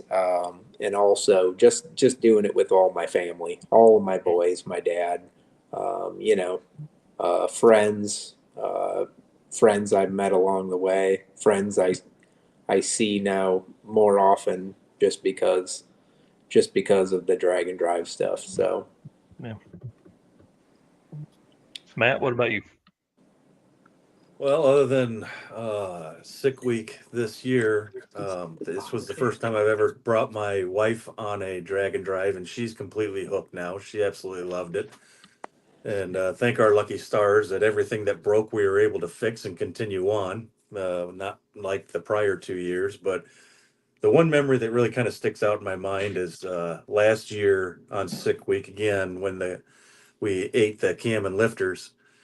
We were stuck in the middle of some wildlife refuge on our way to Bradenton. When we heard the noise, we pulled over, and Reggie and I get out. We start tearing valve covers off, and we heard rustling in the weeds. And I looked up, and I shined my flashlight, and I looked back over to see, what Reggie was doing. He wasn't standing there anymore. He'd already gotten back in the car, and he wasn't getting out because there was alligators in the weeds. Nope. I remember passing you. He made it pretty clear when the rescue truck came to pull my car and trailer down to the truck stop that he was going with that guy and I was going to sit on the side of the road with my trailer because there was alligators in that swamp and he wasn't having any part of that. So that was that was dark. I remember passing you. Oh my gosh, it was dark. I was like, Jesus, I'm like, is that Matt's car? Yep. I mean, it was pitch black. Yeah, pitch black and lots of rustling in the weeds in the swamp. He says, "You bring your gun?" I said, "Yes." He goes, "Good. I'm going with him to take your car to the truck stop." Matt, what about re-straightening your front axle this past year? Oh yeah, when we had to ratchet strap it to the trailer that already had bent ramps that I had borrowed. So I had borrowed a trailer from my neighbor, and I borrowed a truck from Scott Lepenske to even get there because neither my truck or my trailer was ready. Then we bend the front axle doing the big wheelie. So we strapped it to a bent up trailer, used a 20-ton bottle jack and walked it back and forth on the axle. My daughter and I ran into the hardware store and bought a 2-inch piece of Schedule 40 pipe and 4 U-bolts at the Tractor Supply place and clamped it to the axle and went right back out and drove the damn thing. And then we blew second gear out of it in Gainesville. Gainesville has not been good to me the last couple of years.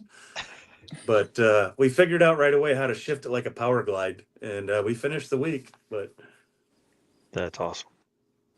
Yeah, Reggie, I know you got some good stuff. Oh, you said controversy. I have some controversy. See this? I don't know if you can see this right here. It says I got first place in the hot rod class, but they wouldn't give me an orange helmet. Yeah, we argued about it. He said, "Well, you didn't win." He started calling it a group then instead of my class, and I said, "Well, it says I'm first place in the hot rod class." But anyway, so that's my gripe with them guys right now. Hey, if it makes you feel better, they're only extra large anyways. It doesn't even fit my head. So it has to stay on the shelf. So here it is. You've got the guy right there on the left that won the whole damn thing. I got fastest, won B gas. You got hot rod. Neither one of us got the damn orange helmet. This guy over here's got the orange helmet. Yeah. That's funny. But I'll share it with you guys if it makes you feel better, though. You'll never get it back. But my good story, I guess, because it was so recent, was this mega race, last month or whenever it was. The coolest thing, and I don't know if you guys have experienced this, but two of my youngest boys were there with me the whole week, and it was such fulfilling. I haven't figured out a word yet, but watching them all week run side by side and just having a blast. Both of them were duking it out with each other, and they just had a good time together. And then I'm just sitting here watching them just going down the track side by side, and they weren't. That's what was cool is they weren't. That one of them was running a 12:18, and the other was running a 12:5. So they were pretty much right beside each other the whole time. Every time they would run. That's awesome. It was so gratifying. I don't know what the word was, man. It was just good, man. Yeah. So far, that's been my absolute best experience in this whole thing. Was just watching them that whole week. That's awesome. Yeah, it was good. Jay, give it to us, man. I would have to say my worst finish, but still placing, would be 2021 when I piled the car up at US 131. Hit the wall, about 130 plus miles an hour, wheeled off the end. Everybody comes running down, you know, the crew, and they're like, "You okay?" Blah, blah, blah, you know. And I'm like kind of pissed off for a second, but I thought to myself, wait a minute, that happened after the finish line, right? And the guy from the shack says, yeah. I said, did I get a time slip? And he's like, yeah, it's back at the shack. And he's looking at me in amazement. And I said, well, that means I finished the week. I won my class. I still took second place. This is awesome. And they were like just totally blown away that I was more excited. I still got my slip. I just piled the 55 completely up. It's a ball of shit. And I'm worried about that time slip so that I finished the week and got my second place. And, you know, with the finished it out because it was off the track, went down, turned my slip in, ended the week then, and loaded the car up. But it was just funny to see like the excitement that I had just because I finished the week. You know, it was, yeah, I ruined a perfectly good car, but it was, I still got my second place and finished the week. So it's probably one of my biggest, you know, I don't know, it wasn't an accomplishment or anything like that. It was like, okay, well, at least I still finished. I didn't have to break down through the week and go get my trailer. I made it to the end, literally made it to the end. So, and that car came back drag week of 24.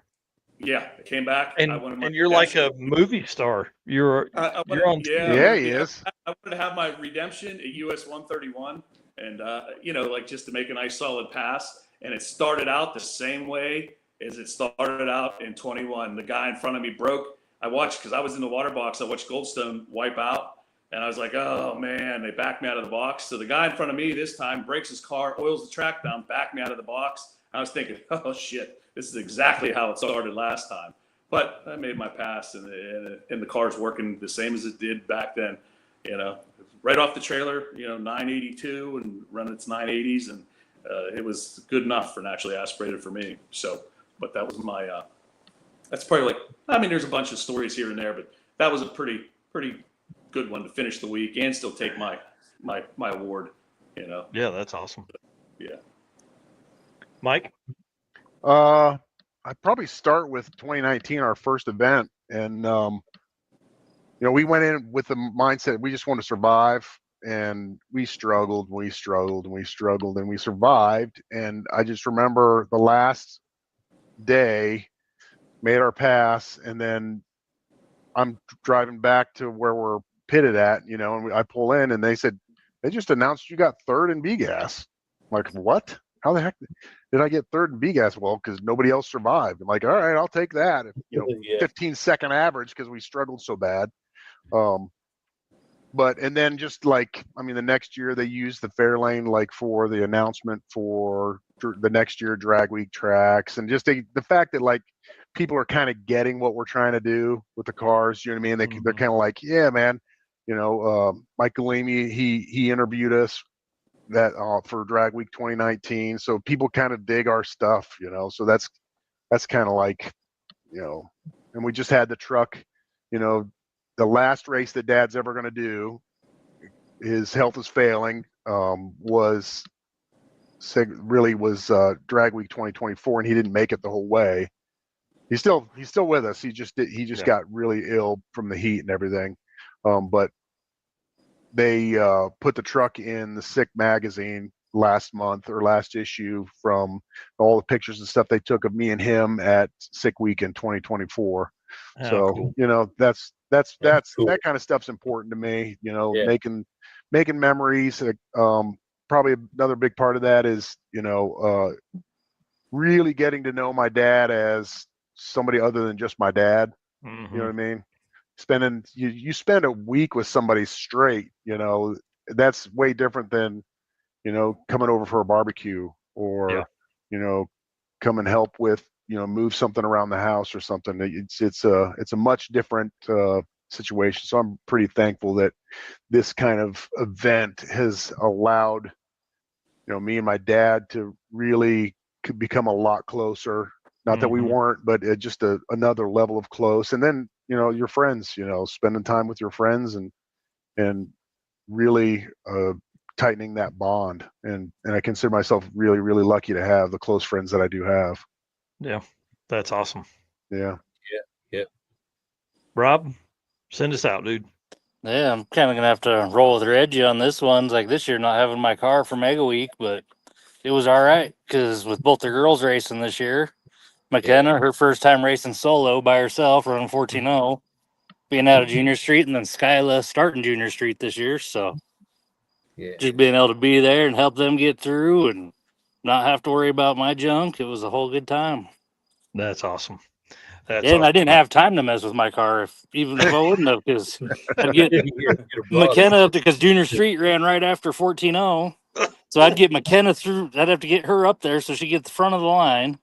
So we'd go stage. That way I'd have time to get her through the water, up to the line. And then I'd be up there with my helmet and I'd run back to the staging lanes and Skyla'd be driving around the corner by herself. And I'd jump in the car so we could get up there and make her run. How cool. Man, that's awesome. Well, y'all, I want to say thank you for coming on tonight. I appreciate you guys spending nearly 3 hours with me here. And Eric, obviously, was on here for a good while, too. You know, we appreciate you guys doing this. This was, you know, I think it come about late last week. Big shout out to Matt Donovan for doing that. Yeah, big shout out to Matt. A lot of times for folks that are watching this, if you have some stories you want to tell, you need to tell me. You know, like that's really how this happened. So thank you for putting that out there, saying, hey, let's do this. You know, we really did need this. We needed an opportunity for people to meet you guys, one, so they know who they're going to talk to when they're at these events, but then two, like to hear these stories and help push that GASSER, you know, drive on folks, because it's one of the coolest classes that's out there for sure. I agree. That definitely. We agree. Most definitely. Yeah. Yeah. So I'll say this: I'm going to put you guys all backstage, but then hang out with me for a minute because I want to talk. But we're not going to talk for an hour after we end this. I promise. Thanks, Mike. I still have to pack for a rockin' race. That's right. That's right. All right, guys. Thanks again. Let me finish this thing out. Stay with me. All right, let me go through here, get these guys shut down. For the folks that are listening on the podcast, thank you so much. You probably just need to go over and find it on YouTube and just watch. This is probably way more fun to watch in person than listen to on the podcast, but we do appreciate everybody that's over there doing that. So let me end this show out here. Again, I want to say thank you so much to Performabuilt for their work here with us at Drag Driver Pete. We appreciate them a whole lot. And then, guys, thank you so much for being a race car friends. You guys are awesome. Everybody that's on here tonight, everybody that made comments tonight, everybody that liked and shared and commented and blah, blah, all the stuff that you're supposed to do. We appreciate you guys very much for doing that. Thank you for being our race car friends. And then thank you to our sponsors who make all of this possible. They truly do. So if you're looking to do some shopping, please hit these guys up. Summit Racing, Deech Works, Molly Motorsports, Driven Racing Oil, Howard's Cams, J-Wire Solutions, Performabuilt Transmissions, Car Change 3D, WAF Racing, Power Tube TV, Sweet Patina, and Racing Junk Classifieds. We appreciate you guys. We will see y'all on Saturday morning for the Drag Driver Pete News, which is an hour-long show that has no guests and is all the news you could want from the Drag and Drive community. So we'll see you soon. Bye.